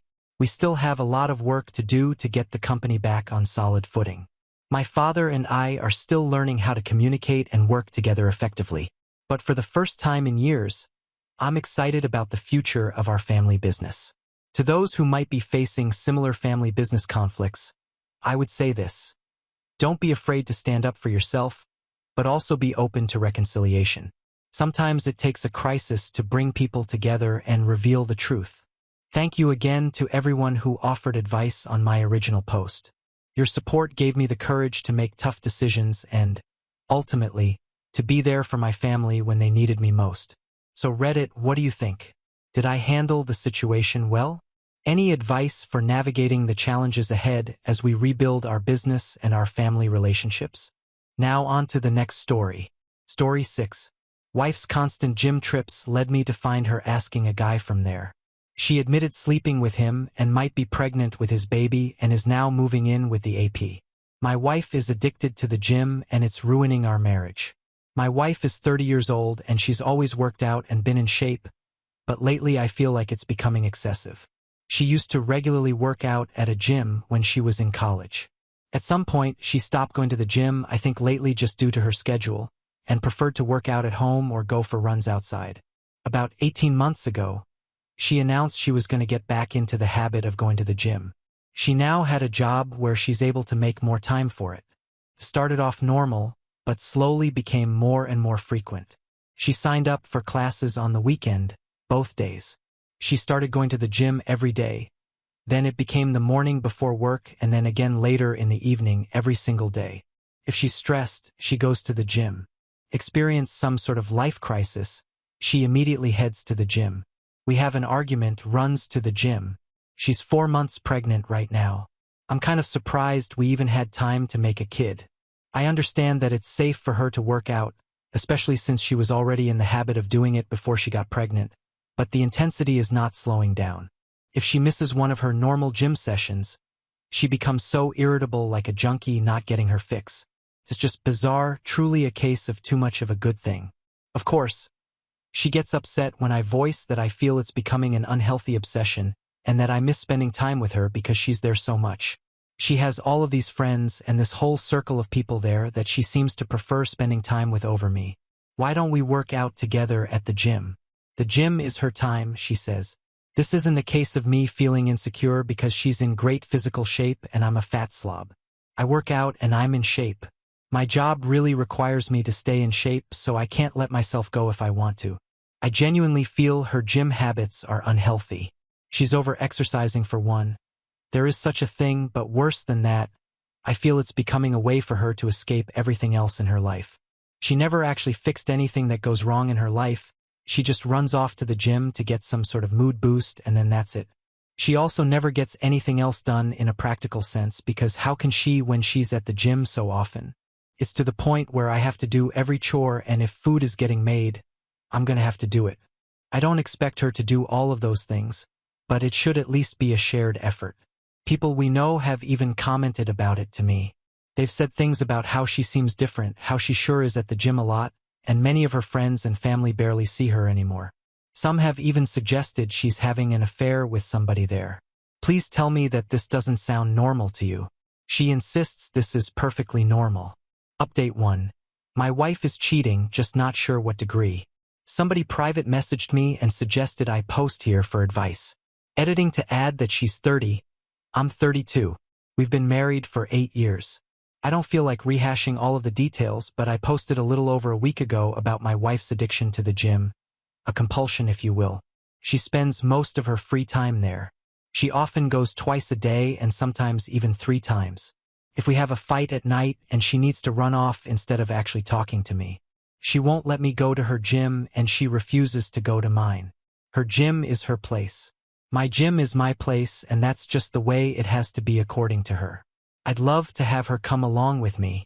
I've invited her multiple times. She's about 18 weeks pregnant right now. This is our first baby. She worked out like crazy prior to the pregnancy and she continues to just as hard now. I truly didn't think she was cheating on me. People suggested it in the last thread and I laughed. You can tell she's at the gym a lot, she's in great shape, so she's obviously going there. I felt really confident about the cheating issue, and when I posted 9 days ago, I wasn't even considering cheating. I'm embarrassed to admit that after reading a lot of the comments on my last post, I thought maybe I was being overly confident about her fitness. She usually always has her phone on her, but she left it in the kitchen counter, and as stupid as I felt, I decided to do a quick swipe through her texts. She had a current text conversation going on with a guy. I recognized the same name of a guy from the gym she mentions a lot. She's friends with a lot of people there, went to one of their weddings last fall. I wasn't too terribly concerned until I started reading the texts. Never wanted to know what the guy looked like. But I know now. She was only out of the room for literally about a minute or two, so I had to scroll fast. I was furious. I asked her what the conversation was about. She started yelling at me for looking at her phone. I told her she's acting so weird and the gym obsession was really bothering me, so I just decided to look and was ashamed that I did. But I thought I'd find nothing. All she said, it's nothing, didn't look like nothing to me. She sure seemed pretty interested in this nothing. I wanted to know if she's been effing him for how long. She kept saying no. I left the house because I was so furious, but not before I slammed her phone on the ground and shattered it. She was calling me all sorts of names for breaking her phone. She hit me on the back as hard as she could. I went to my brother's house. My brother and sister-in-law were shocked, although my sister-in-law was one of the most vocal ones about my wife's gym obsession being weird and bringing it up to me constantly. I went home. She was in bed crying.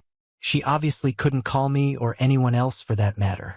She was laying it on thick. I don't know if you'd ever come home. Give me a break. I took her phone to get repaired tonight. She doesn't deserve it, but I still feel like a jerk breaking her phone. I still don't know how deep it goes.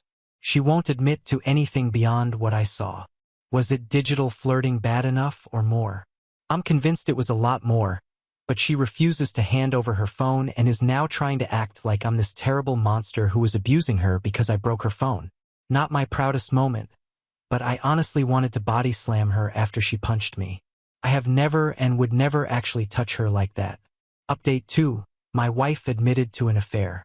Not sure if posting something in my profile will be seen by anyone, but I don't feel like making another update in a subreddit today. My wife asked me to stay home from work so we could talk. She laid in bed all day yesterday trying to get me to feel sorry for her, but I paid absolutely no attention to her and ended up leaving the house to go to my family's Super Bowl party. I wasn't in the mood to go, but I wasn't going to sit at home with her. It really bothered her that I left. She kept texting me things like, "Who just leaves like that when something like this is happening? Who is that cold and callous that they just leave to go to a party?" I stayed home today to talk to her. She was full of tears. She's so sorry. According to her, she really was going to the gym twice a day because she likes going there. That's where her friends are. Makes her feel good. It's fun for her. She met this guy there and he started flirting with her. Everyone likes him, he's one of the most popular guys there. I didn't realize there were popular people at gyms. She admitted that she flirted back but didn't mean anything by it. She didn't reciprocate very much at first, but he gave her butterflies and she just found herself flirting back without thinking. She said it felt like when she had a crush on somebody when she was in school, when she was younger. They started texting. At first, it was just friendly and nothing sensual for several months, but she'd feel giddy every time she got a message from him. She was really attracted to him, but told him that she was married and there could never actually be anything between them. According to her, he kept flirting with her anyway and said, "Sure, we won't cross the line," until they did cross the line. She said she had tried to resist it for a while, but then one day they kissed. She admitted to enjoying it but also feeling that it was wrong. She must not have felt that bad because she slept with him for the first time later that night. She described it like falling in love with somebody for the first time. All she could think about him is she in love with him? She doesn't know. Is this baby mine? She thinks so, but there's always a small chance it could be his. He always uses a protection, so she doesn't think it's his baby, but they were sleeping together at the time she got pregnant. She loves me. She can't help that there's just this huge spark between the two of them. She doesn't know if she loves him. She doesn't know if the baby is mine. She doesn't know why she did this. She doesn't know what she thinks we should do. The nail in the coffin is when she said, "You would really leave me if it's not your baby? Would you?"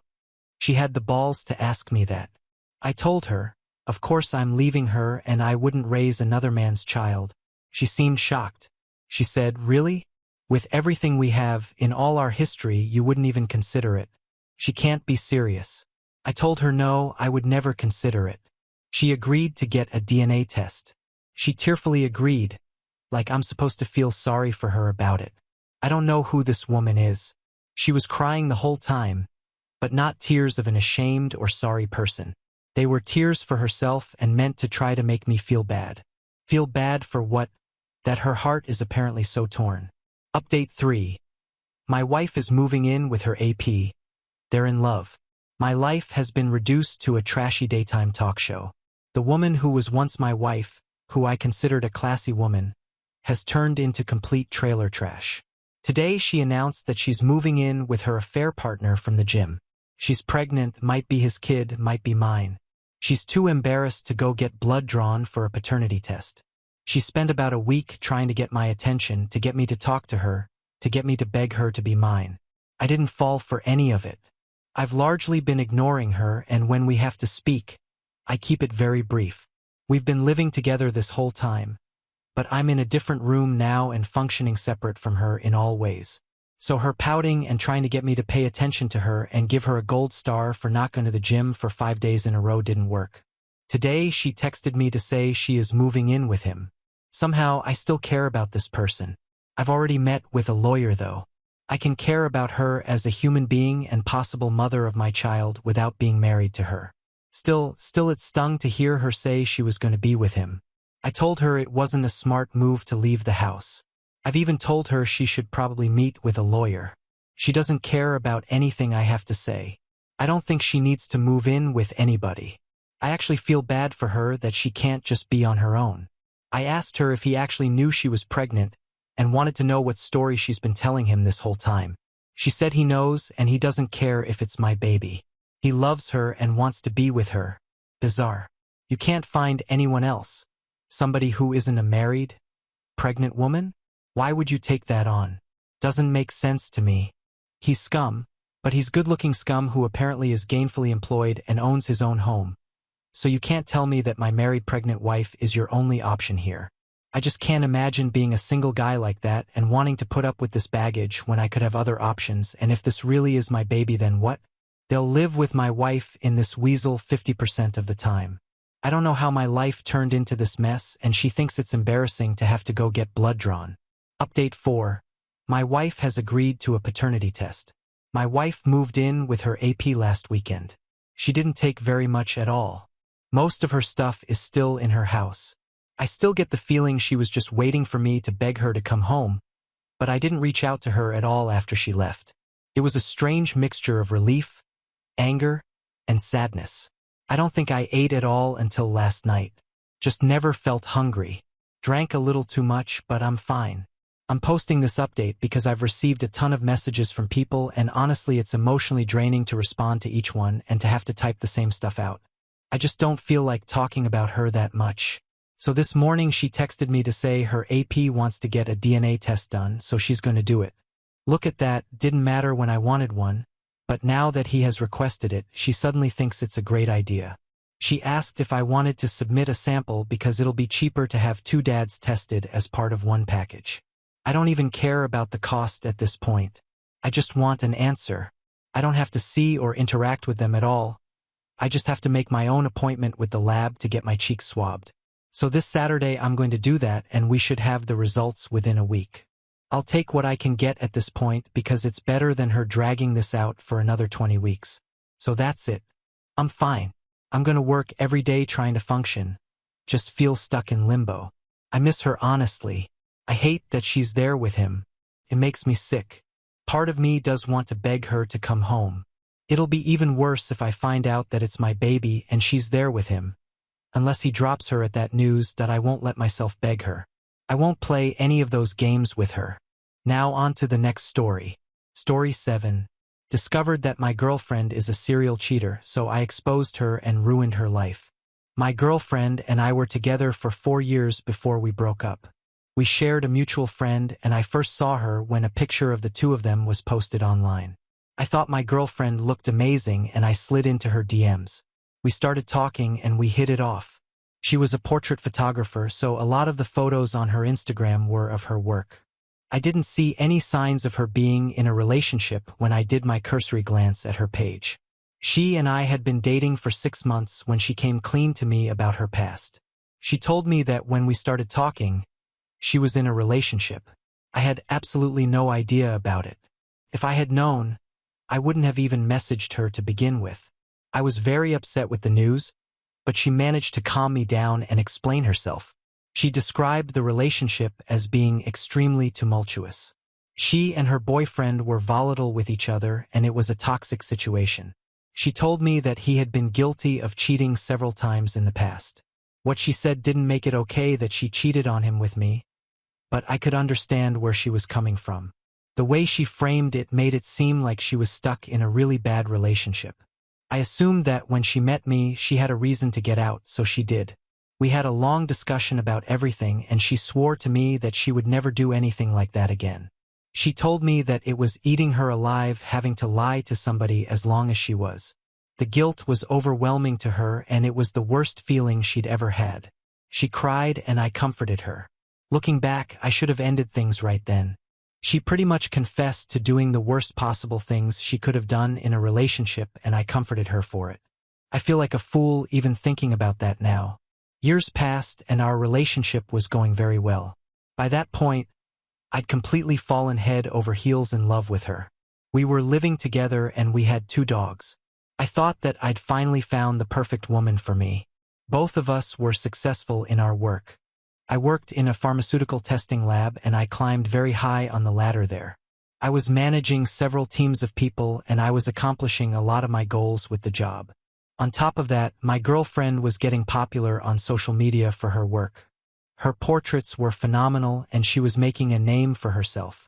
One thing she did to try and get her name out there was free photography sessions for select people. She would do headshots and things like that for up-and-coming models or influencers just to get her name out there. She didn't do a lot of those, but she did them a couple of times a year. That was how she met her affair partner, who we'll call Connor. Connor was the stereotypical male model. He was tall, with dark hair and blue eyes with a lot of muscles. He looks like a walking perfume ad. I saw him when she was looking through his Instagram account trying to decide who to work with through the free service she offered. He had a growing following online, specifically through his TikTok account, where he posted a lot of thirst traps. For what she was looking for, he was a perfect fit for her. Even though Connor was very good-looking, I was secure about my relationship. I trusted my girlfriend, and after the talk we had about how she cheated and it made her feel as bad as it did, I never thought she would do it again. Plus, she had worked with countless models before, so I didn't see why Connor would be any different. They did their initial photo shoots, and my girlfriend told me all about it. When she talked to me, she was raving about how skilled he was and how easy everything went. They built up a friendly rapport, and my girlfriend told me that she was excited about working with him again. I was a little bit confused about that because the whole point of the service she offered was to give them a free opportunity to plug her essentially. But she told me that Connor had a bunch of ideas for photo shoots that he wanted for his accounts, and he wanted to work with her on them. I had no issue with it. I thought it was great that something she did was immediately going to benefit her and get her more work. Over the next several weeks, I noticed my girlfriend's demeanor changing. She was withdrawing from me, and we stopped being intimate with each other, and she was spending more and more time out of the house. I asked her about why she was absent more often than normal, and she told me that she was busy with clients. I only noticed it was a lie when she told me one day that she was doing a photo shoot with a friend of hers, and later that day Connor posted a picture of the 2 of them together. They were at lunch, and I knew it wasn't an old photo because it was the outfit my girlfriend left in. I realized that she lied to me about going to see Connor, and I started getting suspicious. The insecurity that I hadn't felt before started to creep up. I didn't meet most of her clients, so Connor and I had never crossed paths. She didn't post me on her Instagram, just like she hadn't posted about her ex-boyfriend. I started to think that there could be a good chance that Connor didn't know she was in a relationship and something similar was happening. I started digging around on Connor's Instagram page to try to find any more clues about the 2 of them. I happened to notice while I was looking that the picture Connor had posted of him with my girlfriend was deleted. That immediately clocked me as weird. I didn't understand why he would delete the photo unless maybe my girlfriend told him to. My girlfriend edited all of her photos on her computer and usually posted them from there, so I thought there might be a chance that her Instagram was already logged in. Luckily for me, I was right. I started looking through her messages to figure out what was happening. I immediately found evidence that they were having an affair. They were in the early stages of the relationship, still getting to know each other mostly.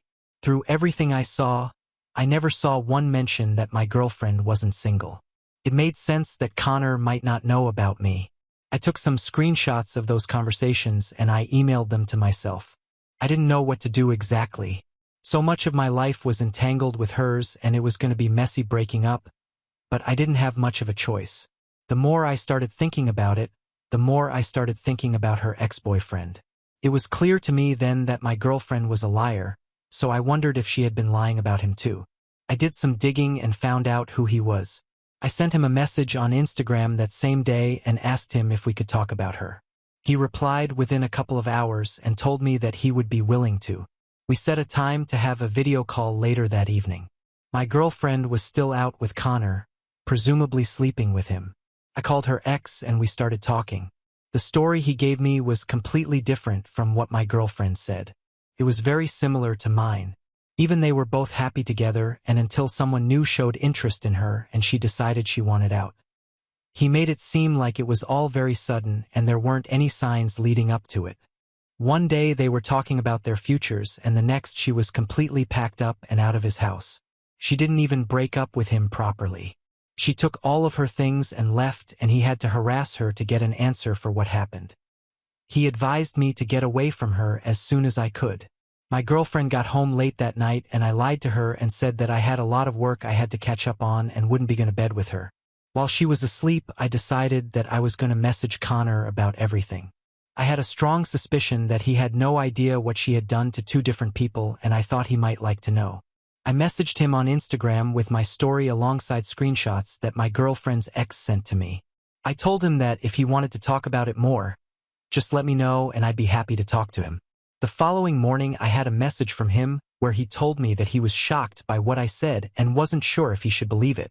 I tried to send him proof that I wasn't in a relationship with my girlfriend and that seemed to persuade him. We had a brief conversation where he confirmed everything that I thought. My girlfriend never told him that she was in a relationship when they started talking. He even asked her if she was single the first day they met and she told him yes. He was angry and he felt like he had been lied to, but he felt guilty for ending my relationship. I tried to make sure he didn't feel that way because it wasn't his fault. My girlfriend left that day to meet with a client, or at least that's what she said. While she was gone, I packed up as much of my stuff as I could and I went to stay in a hotel room. I figured I would give her a taste of her own medicine. Later that day, my girlfriend called me countless times trying to see where I was. She was hurt and confused that I left, especially since I took the dogs with me. I just didn't tell her where I was.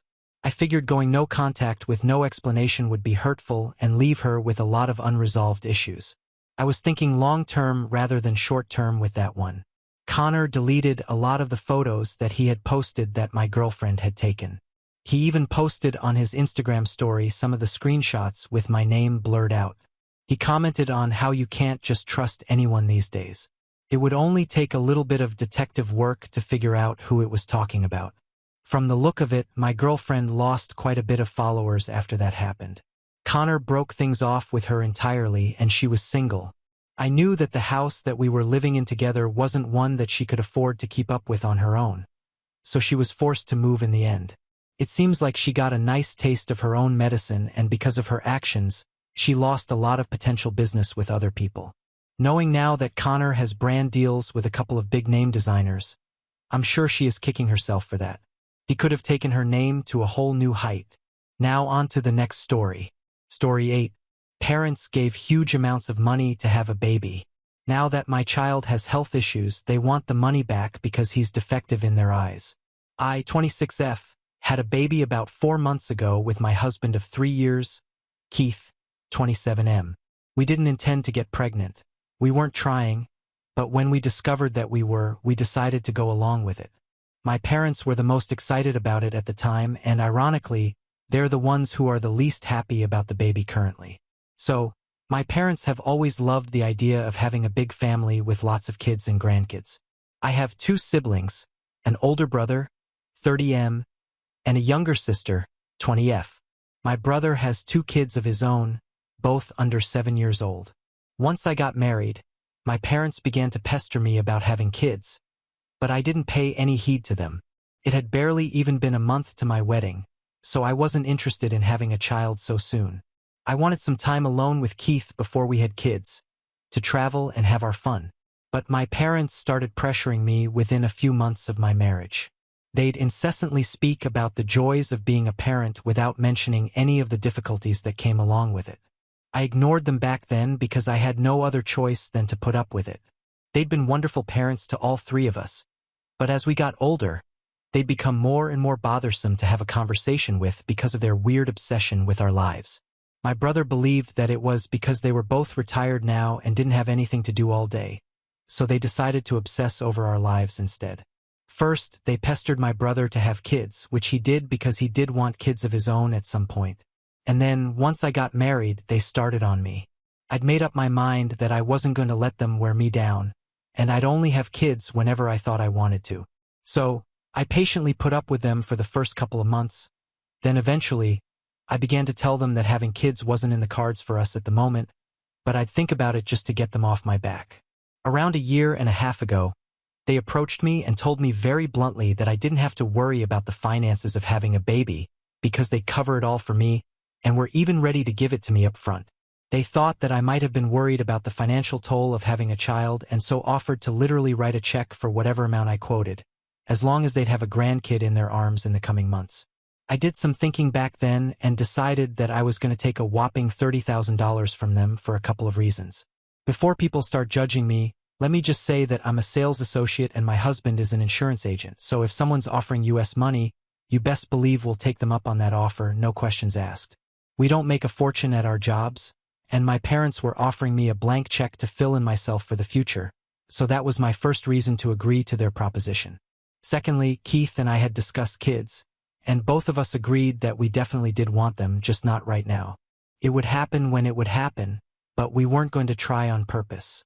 So, I took the money from them, keeping in mind that this money would help us at that moment, and we'd have kids whenever we had them, no pressure. It wasn't technically lying, so I didn't feel guilty either. Also, with the way my parents had endlessly been nagging me, taking the money from them actually seemed like a good idea because that would convince them that we were now going to start trying for a baby, and that would finally get them off my back. After I took the money from them, they did ease up on the constant pressure and would only ask if I had news for them instead of their usual "have a baby" rant every time they visited or I visited them. I didn't have any plans on what to do with the money. Even though Keith and I had always talked about multiple things like taking a vacation or just buying expensive things that we'd always wanted, we didn't end up doing any of that eventually because, I guess, our conscience didn't allow us to spend the money on anything that didn't serve the purpose it was originally intended for. It had just felt dishonest, and we didn't want that for ourselves, so we kept the money aside and didn't spend it at all. And as fate would have it, we ended up getting pregnant within a few months itself. Keith and I thought that it was the right time, so we went ahead with the pregnancy, and my parents were also really supportive of me throughout the pregnancy and childbirth. The problems began once my son was born. About a month ago, my son was diagnosed with SID, and our world came crashing down around us. It was terrible knowing that my baby was suffering, but it was even worse knowing that there was very little we could do to help, except go through with the medical treatments and pray for his well-being. I was never a very religious person, but once my son was diagnosed, I turned to religion because I knew what SID meant and the kind of havoc it could wreak on our lives. Our son is supposed to have a stem cell transplant in a couple of weeks, and Keith is the donor, so I'm just hoping it goes well, and my son can make it. In the middle of all this, my parents have been the worst and have been demanding that I return the money I'd taken from them. A week ago, my parents visited me while my husband wasn't at home, and I could tell right away that they weren't here with good news. They seemed very nervous and uncomfortable, which was weird because usually they were excited to play with their grandson. Things had changed after the diagnosis, though, and they hadn't called or checked up on us the way I'd expected them to. In fact, if I remember correctly, their visit 1 week ago was their first visit after the diagnosis, which was strange given their earlier behavior. I thought that they were just trying to process the news as well, but was proven wrong when, after some small talk, my parents told me that they would require the money back because my baby wasn't what they'd expected. When I didn't reply, they went on to elaborate and told me that since there was a real possibility that my son wouldn't live for long, they'd like their money back because they felt like giving me the money had been a misstep in the first place. To put it plainly, they wanted a refund of sorts because unfortunately my only son, who isn't even a year old yet, has been diagnosed with a rare autoimmune disease, which means that there's no shot of him living long enough for even his first birthday. I didn't know how to respond to them that day, so I just told them that I had a lot on my plate, and I didn't want to talk about this at the time and sent them away. Mostly, I was just shocked and had no idea what to say in a situation like that, which is why I just didn't say anything. I probably should have screamed at them and put them in their place, but that would have woken my son up, who was napping, so I dealt with them in the most nonviolent and civilized way, which was a lot more than what they deserved. When my husband returned home, I told him about what my parents had asked of us, and even he was at a loss of words. They were the ones who had willingly offered me the money as an incentive to have a child and to help us out with our finances, but now that they'd realized that our baby was not the healthy, happy kind that they'd hoped for, they wanted their money back. We were outraged, and I didn't want to speak to them ever again. So, after discussing with Keith, I blocked their numbers and also blocked them on social media. I didn't send them any message before that because I didn't think it was worth it, but it backfired when the very next day, my sister called me up to ask me why I'd blocked them. She's still living with them, so I guess they're using her as a pawn to get to me, and she's letting them because she needs a roof over her head. At first, I told her that it was none of her business, but after she insisted, I ended up telling her what happened and expected her to empathize with me. But instead, she told me how wrong I was for misleading my parents into believing they'd have a grandkid to pamper and play with for a long time, but then emotionally wrecking them by breaking the news of the diagnosis and then refusing to even pay them back. I got into an argument with her, which ended with me blocking her as well because she'd said some very problematic things about me and my baby. She'd called us irresponsible parents for bringing a defective child into the world without thinking about the repercussions. Everyone in the family knew that we hadn't planned for a baby, and during the several doctor visits, we had never been warned about the risk of our baby having SID. Neither Keith nor I had any idea that this could happen because there was literally a 1 in a million chance of it happening. But unfortunately, it did, and we're just trying our best to deal with it. So, I thought it was pretty damn insensitive of them to demand their money back when we were struggling with something so huge. After their phone call, I even called my brother to vent about them, and he agreed that they were being very unreasonable and cruel to me. My son was not a product they'd purchased and were now looking for a refund since it hadn't worked out for them the way they'd wanted it to. Speaking to my brother helped me make sense of things, and for a while I was able to take my mind off of whatever the situation was with my parents. Unfortunately, they didn't let this go. 3 days ago, my parents dropped by yet again, but this time, Keith was at home with me. He tried to turn them away at the door, but they were insistent and demanded to see me. I just put my son down for a nap and was in no mood to talk to them, but they were refusing to leave, so I eventually had to go out to talk to them. They didn't even spare a second before they started yelling at me and even accused me of being a thief who'd taken their money and in return birthed a child who would bring us all nothing but misery. They actually accused me of scamming them and said that if I didn't return the money to them, they'd call the cops on me and make sure I landed behind bars. I didn't even bother replying to them and just slammed the door shut in their faces because there wasn't much I could say to something as horrible as that. If they were going to call me a scammer for just giving birth to my child, then they didn't even deserve a reply. They refused to go away still and kept shouting outside of my house until Keith threatened to call the police and have them escorted off the premise. They finally went away after that, but unfortunately, the bullcrap didn't end there. Yesterday, my sister texted me through her friend's phone and told me that I needed to return the money, or else she'd really sue me along with our parents. I told her to go right ahead and blocked that number. But in the evening, she texted through another number and said a bunch of things to blackmail me into feeling bad. Apparently, I was cruel and heartless for scamming our parents, and I'd taken advantage of their age and kindness by taking the money from them, and now by refusing to return it after they'd practically begged me to. I wish I was there when this begging had happened because, to my knowledge, they'd only demanded what was no longer theirs. Also, my parents aren't poor. They could afford to spend $30,000 on us having a kid, and that's why they did so. They retired a couple of months ago after successfully running their own business, and they're making money off of it even now. I'd never asked them for the money. They'd offered it themselves, so now they couldn't go back and pretend to be the victims of some scam. I told my sister to back off once and for all because I really didn't want to ruin my relationship with her, and I knew for a fact that she was only going to such lengths because my parents were manipulating her into doing so. She didn't have a stable job yet, and that's why she was so desperate to have a place to live, which is why I could still forgive her. But I was kind-hearted, not a fool who would take her back regardless of how much she insulted me. She already had insulted me badly enough for me to never want to speak to her again, so it would be in her best interest to back off because after our parents passed away, we were the only ones she'd be able to count on as family anyway. That's not the point right now.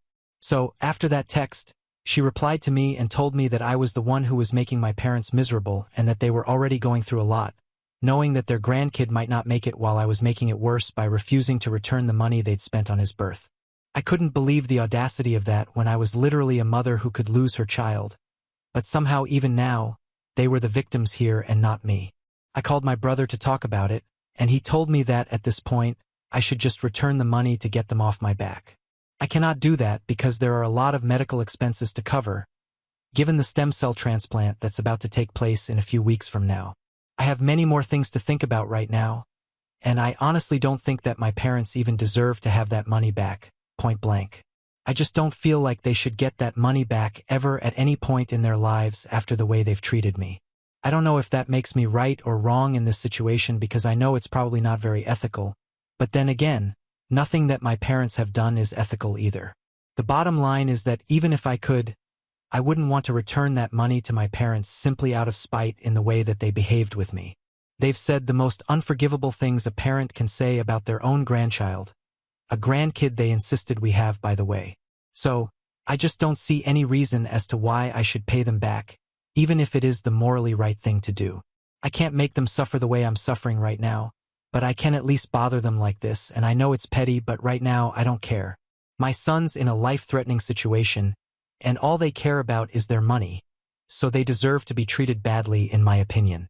So, AITA for not wanting to return my parents the money that they'd given me as an incentive to have a child after it turns out that my son has an autoimmune disease? Update 1. Firstly, thank you so much everybody for all your kind words and your prayers. I'm hoping it all has its effect. We've been in and out of the hospital for the past few weeks because my son is undergoing chemo at the moment. That's sort of a prerequisite before stem cell transplant for those who weren't aware. The constant hospital visits plus the added harassment that my parents have been putting me through is what made me snap. I've avoided going to the cops so far because the last thing I need is a police report to deal with or legalities to take care of just to get my parents to stop bothering us. I know most of you meant well while suggesting that, but it's not very feasible for us right now. So we're trying to keep that on the back burner for now. It's quite literally our very last resort, and we have no intention of taking this to the cops as of now. We're too busy and mentally exhausted to even consider it. We have blocked them on every single platform possible, and it's been 3 days since I posted. They haven't tried to contact us as of now, but there's no telling what they might do next. I don't have any intention of paying them back because I'm still sticking with what I said. They don't deserve it. I know some of you guys might disagree with this, but I honestly don't care anymore. Most people thought that I was in the right because they were the ones who pushed me to have a kid in the first place, and now they're mad because our son wasn't the healthy baby boy they wanted. They can cry me a river, but I refuse to feel bad for them and lean into their self-victimization. We're the ones who are suffering because we see our son as a real human being and not as a plaything that we can just discard if it's not good enough by our standards. I don't know what kind of people my parents are, but they don't fit into my definition of good parents anymore. They're the worst because they've put me down at my lowest, and I'm sure this will come back to them at some point in their miserable little lives or whatever is left of it. I don't even feel guilty saying any of this now because the comments have made me realize just how screwed up my parents were. Even my sister said some unforgivable crap, but I was ready to cut her some slack just because I thought she was a kid and needed mom and dad to be on her side. But I take that back now. She's a selfish brat, and I think 21 is old enough to be able to tell apart right from wrong. So, there's absolutely no reason for her to be acting this way towards me, especially when my husband and I have been nothing but kind to her all along. My brother is super disappointed and has cut them all off along with us, which is something I'm really and truly grateful for. He and my husband are pretty much the only people who have kept me going because things have been just so incredibly hard for me mentally. No parent is ever prepared to learn that their kid might not make it, and to face it all while my own family is harassing me for money is just unimaginable. The cruelty and heartlessness have taken their toll on me, but I have to stay strong for Keith's sake and my son's. The transplant is supposed to take place in just 2 weeks, and we've been nervous like never before. My husband is the donor and he's a wreck. I've literally never seen him so jittery before. He already has an anxiety disorder, and the crazy situation we're in right now has just made matters worse for his nerves. My parents knew about this, but that didn't stop them because that's how awful they are. I hope this comes back to them tenfold because otherwise I'll pretty much lose all faith in the justice of the universe. Update 2. Hi everyone. My brother called me today to inform me that our parents, along with our sister, had visited him. Now that I'd blocked them and had threatened to call the cops on them if they bothered us again, they were there to tell him how I'd scammed them out of $30K. But my brother had been very quick to shut it down. He informed me that he'd chewed them out, and they hadn't expected him to be so brutal and harsh with his words. My brother is the calmest guy ever to exist, so if he's being brutal with someone, they've definitely earned it. He hated confrontation, but he told me that after he heard the way Mom and Dad were talking about me and my son, he couldn't just sit back and let them get away with it. Unfortunately, my parents thought that it would be a good idea to argue, and my sister even tried to back them up, so they had to be unceremoniously evicted from my brother's house by his wife. My sister-in-law is a bit of a hothead, but only when the situation calls for it. In this time, she knew the situation was dire, and she needed to step up and push them out. She hadn't even wanted to let them in at all, but our whole family has a soft spot for my younger sister. However, she's really not that young anymore and cannot expect to get away with her horrible behavior here. My sister-in-law was very nice to me on the phone since my son's transplant procedure takes place tomorrow, but she won't be able to be there for us. Someone has to stay home and watch the kids, and her usual babysitter bailed on her. My brother's coming along with me though, so I'm hoping that things will be fine. I'm nervous, but it's nothing compared to what my husband has been going through. Keith is still a nervous ball of stress, but I'm doing my best to keep him calm so no unforeseen complications arise. I don't know if that's even possible to be honest, but at the moment, I'm not willing to take any risks. We talked just a couple of hours ago about how we'd never seen any of this coming, but we're still dealing with it a lot better than we'd expected. We hadn't even planned on becoming parents, but yet here we are, and if fate is on our side, we'll be parents for a really, really long time. I know I've said this before, but please continue to pray for our son's well-being, also Keith's, because he's going through a lot too. I have to be up and about in a few hours, but I've become a bit of an insomniac, which is why I'm posting this so late at night. I guess this is one of those things I'll have to get used to eventually. Update 3. Hi. Thanks for the prayers and good wishes. It's been close to 3 months since the transplant, and he's been responding well. I'll keep this update short because we're still busy with a lot of work, including the restraining order I've had to file against my parents and my sister after they started harassing me and cyberbullying me recently. Yep, they're really the worst of the worst. Update 4. More than a year has passed since the last update, and I'll be honest, I'd pretty much forgotten because I got too caught up with my own life. My son celebrated his first birthday a week ago, and we think he's going to live a long, long life now. He's doing just fine. His body is responding well to the procedure, and we could not be more grateful for it. My parents and sister have had no contact with us since we filed that restraining order, and neither has my brother heard from them. We intend on keeping it that way for the rest of our lives because I don't think anyone needs them or their negative energy around their families. I don't care whether they even live or not at this point. They're as good as gone to me right now. My only is Keith, my brother, his family, and of course my darling little son. I literally don't care about anyone else because these are the people who stood by me in my toughest times, and I know I can always count on them in the future. Also, you guys, because some of you had continued to check up on me through comments and messages, and I'll be forever thankful for that. It really was heartwarming for me to realize that people had continued to pray for my son and our little family. So, thank you so much. Now on to the next story. Story 9. I finally moved out of my parents' house last week after years of being treated like a doormat. Now my family is blowing up my phone saying I'm selfish and ungrateful. I, 28F, finally moved out of my parents' house last week after years of being treated like a doormat.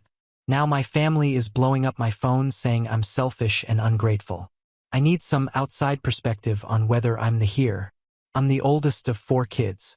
My siblings are Jake, 26M, Mia, 24F, and Zach, 22M. Our parents always favored my brothers and treated Mia and me differently growing up. The boys got new clothes and toys while Mia and I got hand-me-downs. They got to play sports and have friends over, but we had to help with chores. It wasn't fair, but we got used to it. Things got worse when I finished college 6 years ago. I couldn't find a job in my field right away, so I moved back home. My parents said I could stay rent-free if I helped around the house. That seemed fair at first, but over time their expectations kept growing. I was working part-time at a coffee shop, but they acted like I was unemployed and lazy. They wanted me to do all the cooking, cleaning, and laundry for the whole family. I also had to run errands, drive my siblings around, and babysit my cousin's kids for free. If I tried to say no or set boundaries, they called me selfish and ungrateful. They said I owed them for letting me live there. My dad would yell and my mom would guilt-trip me. My brothers joined in too, calling me useless and a freeloader. Only Mia was on my side, but she couldn't do much since she was away at college. I kept trying to move out, but something always came up. My car broke down and I had to pay for repairs. Then I lost my job when the coffee shop closed. I got another part-time gig, but it barely covered my student loans.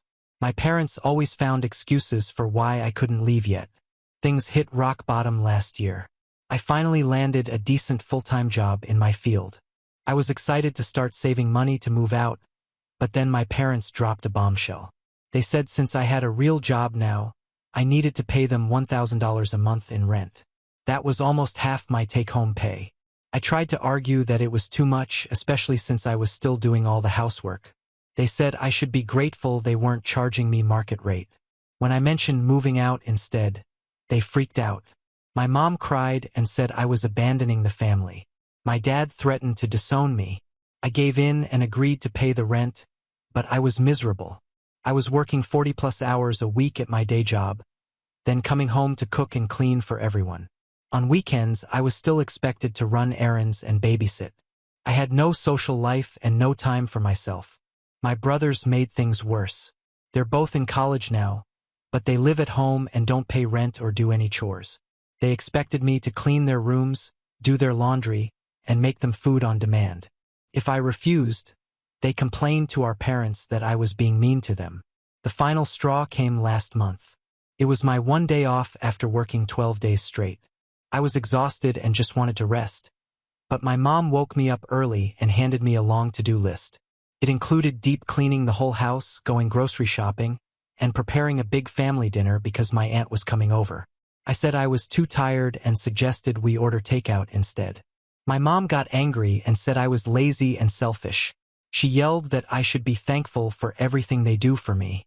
My dad and brothers joined in, calling me ungrateful and useless. I snapped.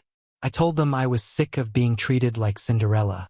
I said it wasn't fair that I paid rent and did all the work while my brothers got a free ride. I pointed out all the ways they'd taken advantage of me over the years. They didn't take it well. My dad called me dramatic and said I was making things up. My mom cried and said I was hurting her on purpose. My brothers laughed and said I was just jealous of them. No one listened or tried to see my side. That's when I realized nothing was ever going to change. I decided then and there that I was done being a doormat. I went to my room, packed a bag, and left. I checked into a cheap motel and started apartment hunting. The next day I got lucky and found a small studio I could afford. I moved in last week with just my clothes and a few personal items. I left most of my stuff behind because I didn't want to deal with my family. At first, there was radio silence from my parents and brothers, but once they realized I was serious about leaving, they started blowing up my phone. My mom sent tearful voicemails begging me to come home. My dad texted angry messages calling me selfish and immature. My brothers sent nasty emails accusing me of abandoning the family. Extended family members have been reaching out too. Some are supportive, but others are taking my parents' side. My aunt said I'm ungrateful for everything my parents have done for me. My uncle said I'm tearing the family apart over nothing. My grandma said I'm breaking my mother's heart, and I'll regret this when they're gone. The only one who's been supportive is my sister Mia.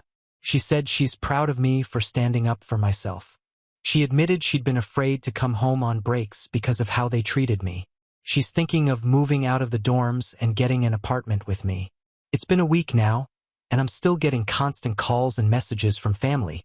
They switch between guilt-tripping, love-bombing, and threats. They say things like I'm abandoning my family when they need me most. They'll be forced to sell the house if I don't pay rent. My brothers will fail college without me there to help them. I'm being selfish and only thinking of myself. I'm not a real adult if I can't handle family responsibilities. I'll never survive on my own, and I'll be crawling back. I've blocked most of them, but they keep finding ways to contact me. They've even shown up at my workplace twice. I'm thinking of changing my number and not telling anyone in the family except Mia. Part of me feels guilty. I know my parents struggled when we were kids, and they did their best. Maybe I am being selfish by only thinking of myself now, and I worry about how they'll manage without me there to do everything. But another part of me feels free for the first time in years. I can come and go as I please. I only have to clean up after myself. I'm rediscovering old hobbies and making new friends. I feel like I can breathe again. So, Reddit, should I have stayed and kept helping my family? Am I selfish for moving out and cutting contact? Or was I right to stand up for myself? I'm still new to setting boundaries, and I'm doubting myself. Any advice or perspective would be appreciated. Edit. Wow, this blew up overnight. Thank you all for the supportive comments and advice. To answer some common questions, yes, I'm in therapy now. It's helping me process everything and learn to set healthy boundaries. I'm looking into legal options to protect myself, including a restraining order if the workplace visits continue. I've started reconnecting with old friends I lost touch with due to family obligations. Feels good to have a support system again. Mia and I are serious about getting a place together. We're apartment hunting this weekend. I don't plan on cutting contact permanently, but I need space right now to heal and grow. I'll reassess in a few months. Update. Hey Reddit. It's been about 3 months since my last update, and things have taken a wild turn. I'm back to ask for advice because I'm really struggling with what to do next. About a month after my last post, Mia called me in tears. She said things at home had gotten really bad. Our parents were trying to change, but Jake and Zach were making it impossible.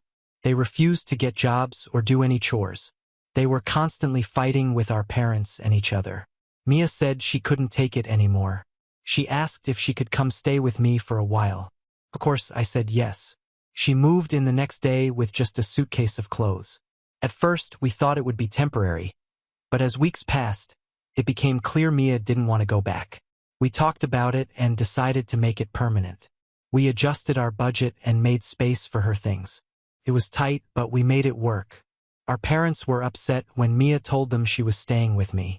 They begged her to come home, saying they needed her help with Jake and Zach, but Mia stood her ground.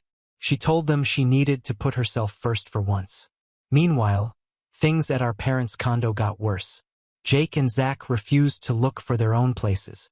They treated the condo like a hotel, making messes and expecting our parents to clean up after them. They stayed out late partying and slept all day. Our parents tried to set rules, but Jake and Zach just ignored them. When our parents threatened to kick them out, the boys reminded them that they had nowhere else to go. They accused our parents of favoring Mia and me by paying off our loans. Mia and I felt guilty, but we knew going back wouldn't solve anything. We encouraged our parents to stand firm with Jake and Zach. We thought tough love might finally make our brothers grow up. But then, about 2 weeks ago, everything exploded. Our mom called me crying. She said Jake and Zach had gone behind their backs and talked to a lawyer. They were trying to contest our parents' will. Apparently, Jake and Zach argued that since Mia and I had abandoned the family, we shouldn't get any inheritance. They wanted our parents to sign over everything to them. They even wanted our parents to take out a second mortgage on the condo to give them money now. I was furious. How could they be so selfish? But I was also worried. Our parents weren't young, and Jake and Zach could be very manipulative. I was afraid they might wear our parents down. Mia and I tried to talk to our brothers, but they wouldn't listen. They said we'd made our choice when we left, and now they were looking out for themselves. They accused us of turning our parents against them. We thought that was the end of it. We figured our parents would shut down Jake and Zach's ridiculous demands, but we were wrong. 3 days ago, our dad called. He sounded defeated. He said Jake and Zach had given them an ultimatum. Either sign over everything to them, or they'd contest the will and drag everyone through a long legal battle. Our parents caved. They signed papers giving Jake and Zach control of all their assets. They thought this would finally make peace in the family, but it didn't. The very next day, Jake and Zach told our parents to move out of the condo. They said they were selling it and wanted our parents gone by the end of the week. Our parents were shocked. They couldn't believe Jake and Zach would turn on them like this. They begged the boys to reconsider, but Jake and Zach wouldn't budge. They said our parents should have thought about their future before paying off mine and Mia's loans. Now our parents were facing homelessness. They called me in tears, asking if they could stay with Mia and me. They said they had nowhere else to go. I was torn. On one hand, these were our parents. They had raised us and recently at least had tried to make amends for past mistakes. I felt bad for them. But on the other hand, I was angry. This whole mess was partly their fault. They had enabled Jake and Zach's bad behavior for years. Even now, they had given in to Jake and Zach's demands instead of standing up to them. Part of me felt they were facing the consequences of their own actions. Plus, our apartment was already crowded with Mia and me. We didn't really have space for 2 more people, and I worried that if our parents moved in, we'd fall back into old patterns. I had worked hard to establish my independence, and I didn't want to risk losing that. After talking it over with Mia, I made a hard decision. I told our parents they couldn't stay with us. I explained that our apartment was too small and that I thought it would be unhealthy for all of us to live together again. Instead, I suggested they go back and stand up to Jake and Zach. I said they should talk to a lawyer of their own and fight to keep their condo. I offered to help them find legal aid if they couldn't afford a lawyer. My parents were hurt and angry. My mom cried and said she couldn't believe I would turn them away. My dad said he was disappointed in me and that this proved I didn't really care about family. I stood firm, but it was hard. I felt guilty and sad. I wondered if I was being too harsh, but I also felt it was necessary to maintain the boundaries I had worked so hard to establish. Mia supported my decision, but I could tell she felt torn too. She suggested we could help our parents find a small apartment to rent or maybe a room in a shared house. We agreed to look into options for them. That was 2 days ago. Since then, our phones have been blowing up with messages from family and friends. Some people support us, saying our parents need to solve their own problems. Others think we're being cruel and selfish. Jake and Zach are gloating.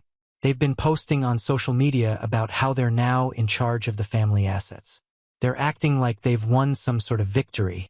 Our parents are still at the condo, but Jake and Zach are threatening to call the police if they don't leave soon. Our parents keep calling and texting, begging us to reconsider. They say they'll do anything if we let them stay with us.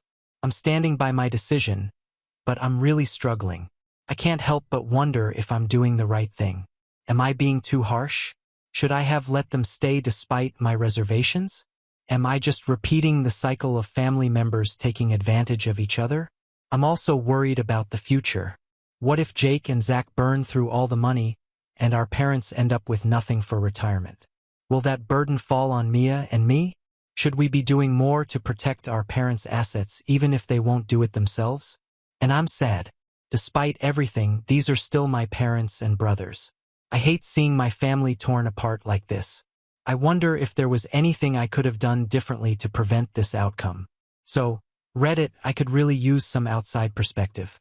Am I the a-hole for not letting my parents stay with us? Should I be doing more to help them? How do I balance taking care of myself with family obligations? Any advice on how to handle this situation would be really appreciated. Now on to the next story. Story 10. I refused to pay for my sister-in-law bachelorette trip, so she tried to ruin my marriage. Now her wedding is cancelled, and she's blaming me for everything. I, 28F, have a complicated history with my sister-in-law, Jane, 30F. We went to the same high school where she was one of the popular girls, and I was more of a quiet bookworm type. Our high school years were a stark contrast. Jane was always surrounded by friends, involved in cheerleading and student government, while I spent most of my time in the library or science club. Jane and her friends would often make fun of me for my clothes, braces, and general awkwardness. I remember one particularly humiliating incident during our sophomore year when Jane accidentally spilled her lunch tray on me in the cafeteria. The laughter of her friends still echoes in my memory. It wasn't constant bullying, but there were definitely hurtful comments and exclusion over the years that impacted my self-esteem. I had a small group of close friends who helped me get through those tough years. My best friend, Lisa, was always there for me, defending me against Jane's group whenever she could. We'd spend weekends watching sci-fi movies and working on school projects, trying to ignore the social hierarchy that seemed to dominate our high school experience. After graduation, I was relieved to leave that chapter of my life behind. I didn't see Jane for several years after that. I went off to college, studying computer science at a university across the state. Those years were transformative for me. I gained more confidence, made new friends who appreciated me for who I was, and discovered my passion for coding. I threw myself into my studies and internships, determined to build a successful career. My hard work paid off, and I eventually landed a great job as a software engineer at a growing tech company. I was proud of how far I'd come from that insecure high school girl. I met my now husband, Kevin 32M, at a tech conference about 4 years ago. He was giving a presentation on AI ethics, and I was immediately impressed by his intelligence and charisma. We started chatting at the post-conference mixer and really hit it off. We exchanged numbers and started dating soon after. Kevin and I bonded over our shared love of technology, hiking, and terrible sci-fi movies. He was kind, funny, and made me feel valued in a way I'd never experienced before. As our relationship grew more serious, we started talking about our families and backgrounds. A few months in, Kevin mentioned that he had a sister named Jane. When he described her as outgoing and social, I had a sinking feeling it might be the same Jane from high school. I tried to brush it off as a coincidence, but when Kevin showed me a photo, my stomach dropped. It was definitely her. I was hesitant to tell Kevin about our history at first, not wanting to drama or color his perception of his sister, but as things got more serious between us, I knew I had to be honest. One night over dinner, I explained the situation to him, how Jane had bullied me in high school and the impact it had on me.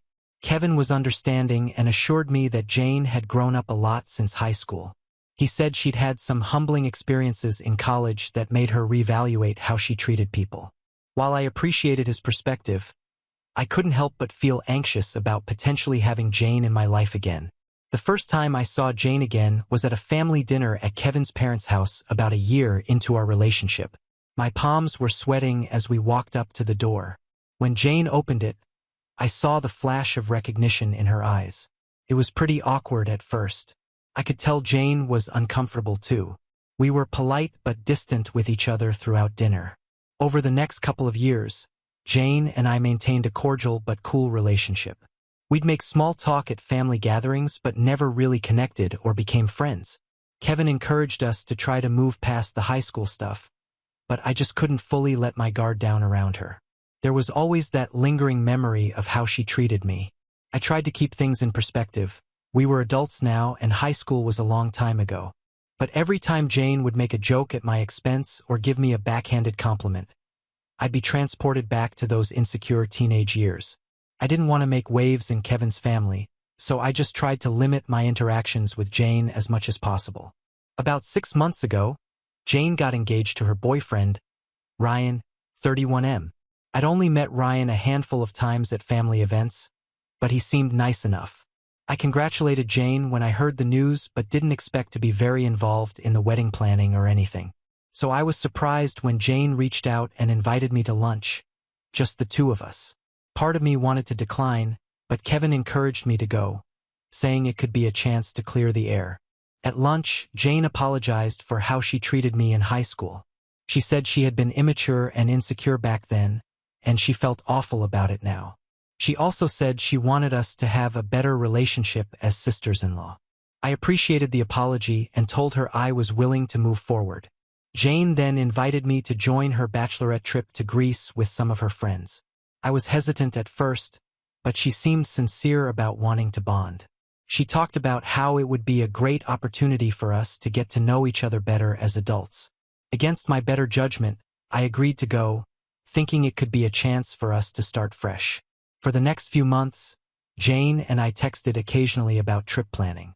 She'd send me links to restaurants she wanted to try or excursions she was considering.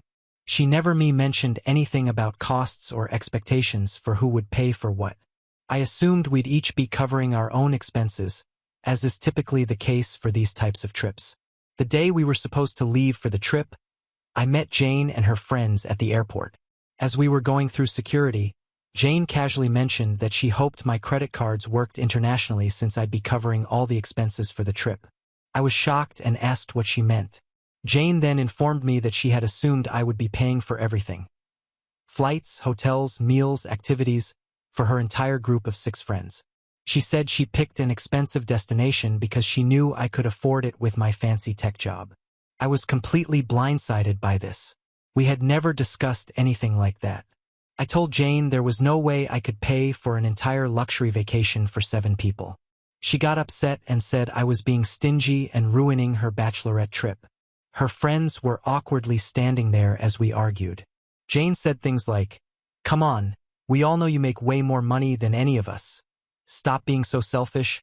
I was hurt and angry that Jane would put me in this position. It brought back all those feelings of being manipulated and taken advantage of in high school.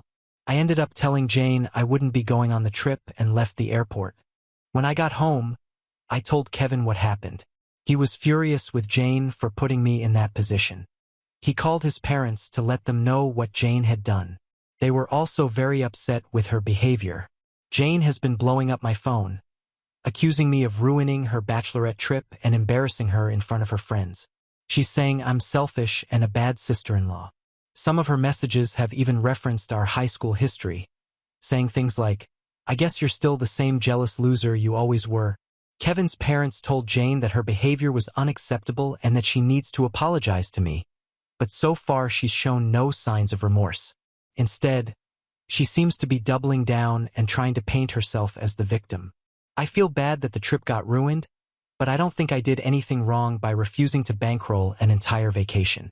I never agreed to pay for.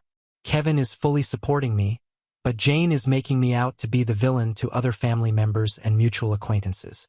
This whole situation has brought up a lot of old insecurities for me. Part of me feels like I'm back in high school, being bullied and excluded by Jane and her friends. But another part of me is proud that I stood up for myself and didn't let her take advantage of me. AITA for not paying for the bachelorette trip and leaving Jane and her friends stranded at the airport? Update 1. It's been about 2 weeks since the airport incident, and things have only gotten messier.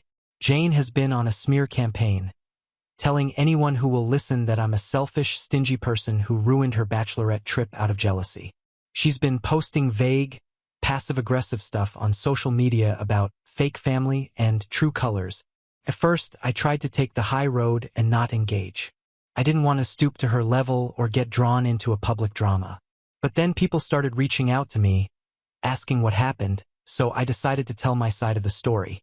I explained to family and mutual friends that Jane had sprung this expectation on me at the last minute without any prior discussion. Most people have been understanding and agree that Jane was out of line. My college friend, Lisa, who knew about my history with Jane, was particularly supportive. She reminded me of how far I've come since high school and encouraged me not to let Jane's antics get to me. Kevin's parents are still firmly on our side. They told Jane that if she doesn't stop bad-mouthing me, they won't be contributing financially to her wedding. This was a big deal because they had originally offered to pay for a significant portion of the wedding expenses. Jane threw a fit about this, saying they were choosing me over her. She accused them of playing favorites just because I have a good job. The situation has caused a lot of tension in Kevin's family. His younger brother, Tom, 26M, initially sided with Jane, saying I should have just paid for the trip to keep the peace. Tom and Jane have always been close, so I wasn't surprised by his reaction. But after Kevin explained everything in detail, including our high school history that Tom hadn't known about, Tom came around and apologized for jumping to conclusions. Jane's fiancé, Ryan, has been oddly quiet throughout all of this. Kevin tried reaching out to him to smooth things over, but Ryan was pretty cold and dismissive. We later found out from Tom that Ryan and Jane have been fighting a lot ever since the bachelorette trip fell through. Apparently, Ryan is upset that Jane expected me to foot the bill for such an expensive trip without discussing it with him first. Last weekend, we had a family dinner at Kevin's parents' house. It was supposed to be a chance for everyone to clear the air and move forward. Jane and Ryan were supposed to come but backed out at the last minute. Kevin's mom told us that Jane is now demanding that they increase their contribution to the wedding budget to make up for the embarrassment of the canceled bachelorette trip. They refused, which led to another big argument. I'm starting to worry that this whole situation is going to permanently damage my relationship with Kevin's family. His parents and Tom have been great, but some of the extended family members seem to be buying into Jane's version of events. At a recent family gathering, I overheard Kevin's aunt making comments about how I should have been more generous, given my lavish lifestyle. It hurt to hear that, especially since Kevin and I live quite modestly despite my good salary. Kevin assures me that anyone who really knows Jane will see through her lies, but it still stresses me out. I've always been anxious about fitting in with his family, given my introverted nature and the age gap between Kevin and me. This whole drama has amplified those insecurities. To make matters worse, I found out that Jane has been bringing up our high school history to paint me as a long-standing enemy. She's telling people that I've always been jealous of her and that I deliberately sabotaged her bachelorette trip as revenge.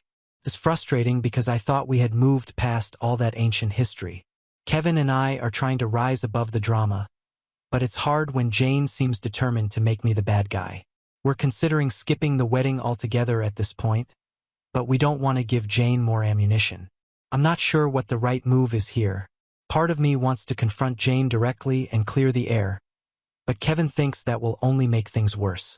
For now, we're just taking it day by day and trying not to let Jane's antics get to us. But I'd be lying if I said it wasn't putting a strain on things. I'm grateful for Kevin's unwavering support through all of this.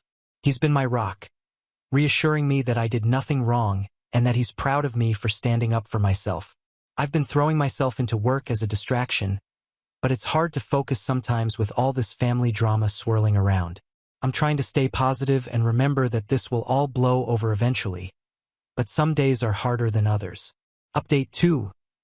Things have taken an unexpected turn in the past week. Jane and Ryan's wedding, which was supposed to be next month, has been called off. We found out from Kevin's parents that Ryan ended the engagement. Apparently, the bachelorette trip drama was the last straw for him. He told Jane he couldn't marry someone who would try to take advantage of family members like that. He was also upset about how Jane had been behaving in the aftermath, spreading lies and trying to turn people against me. From what we've heard, Ryan had been having doubts for a while. He felt that Jane had become increasingly entitled and demanding throughout the wedding planning process. The bachelorette trip incident just confirmed his fears about her character. Jane is not taking the breakup well at all. She showed up at Kevin's parents' house in hysterics, alternating between crying and screaming about how this was all my fault. Kevin's parents tried to calm her down, but she was inconsolable. She ended up staying the night there because she was too upset to drive home. The next day, Jane started blowing up Kevin's phone with angry messages. She accused him of choosing me over his own sister and ruining her life. She brought up childhood memories, saying things like, "Remember when I took care of you when you had chicken pox? This is how you repay me." Kevin finally had enough and blocked her number. He told his parents that he needs some space from Jane for a while. I feel terrible about the whole situation, even though I know logically that it's not my fault. Kevin keeps reminding me that Jane brought this on herself with her entitled behavior and refusal to take responsibility for her actions. Still, I can't help but feel a twinge of guilt. I never wanted things to escalate to this point. Kevin's parents are caught in the middle of everything. They're trying to support Jane through the breakup while also maintaining boundaries.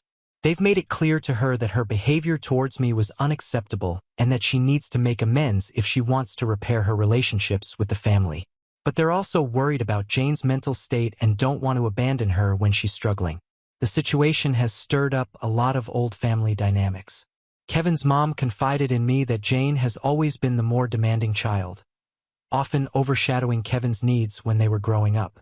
She said she feels partly responsible for enabling Jane's behavior over the years. It was a surprisingly candid conversation that gave me more insight into the family's history. Tom has been trying to play peacemaker, but it's a tough position for him. He's close to Jane but also sees how unreasonable she's been. He's been checking in on her regularly and reported back that she's not doing well. Apparently, she's talking about quitting her job and moving back home, which has Kevin's parents worried. As for me, I'm struggling with mixed emotions. On one hand, I feel vindicated that the truth about Jane's behavior has come to light. On the other hand, I never wanted to be the cause of such upheaval in Kevin's family. I'm trying to be supportive of Kevin as he navigates this difficult situation with his sister, but it's challenging when I'm at the center of the conflict. Kevin and I have been having long talks about family boundaries and how we want to handle these kinds of situations in the future. It's brought us closer in some ways, but it's also been a stressful test of our relationship. We're both committed to getting through this together, but it hasn't been easy. For now, we're keeping our distance and trying to let things settle down. I'm hoping that this will be a wake-up call for Jane and that maybe she'll do some self-reflection. But, given her track record, I'm not holding my breath. We'll just have to wait and see how things unfold from here. In the meantime, I'm trying to focus on the positive aspects of my life. My job, my relationship with Kevin, and the support of friends and family members who have stood by us through this ordeal. It's been a stark reminder of how far I've come since those difficult high school days and how important it is to surround yourself with people who truly care about you. We have reached the end. If you enjoyed this video, please be sure to like and subscribe to the channel for more videos like this, and give us your thoughts about the stories in the comments section. Thank you and see you in the next video.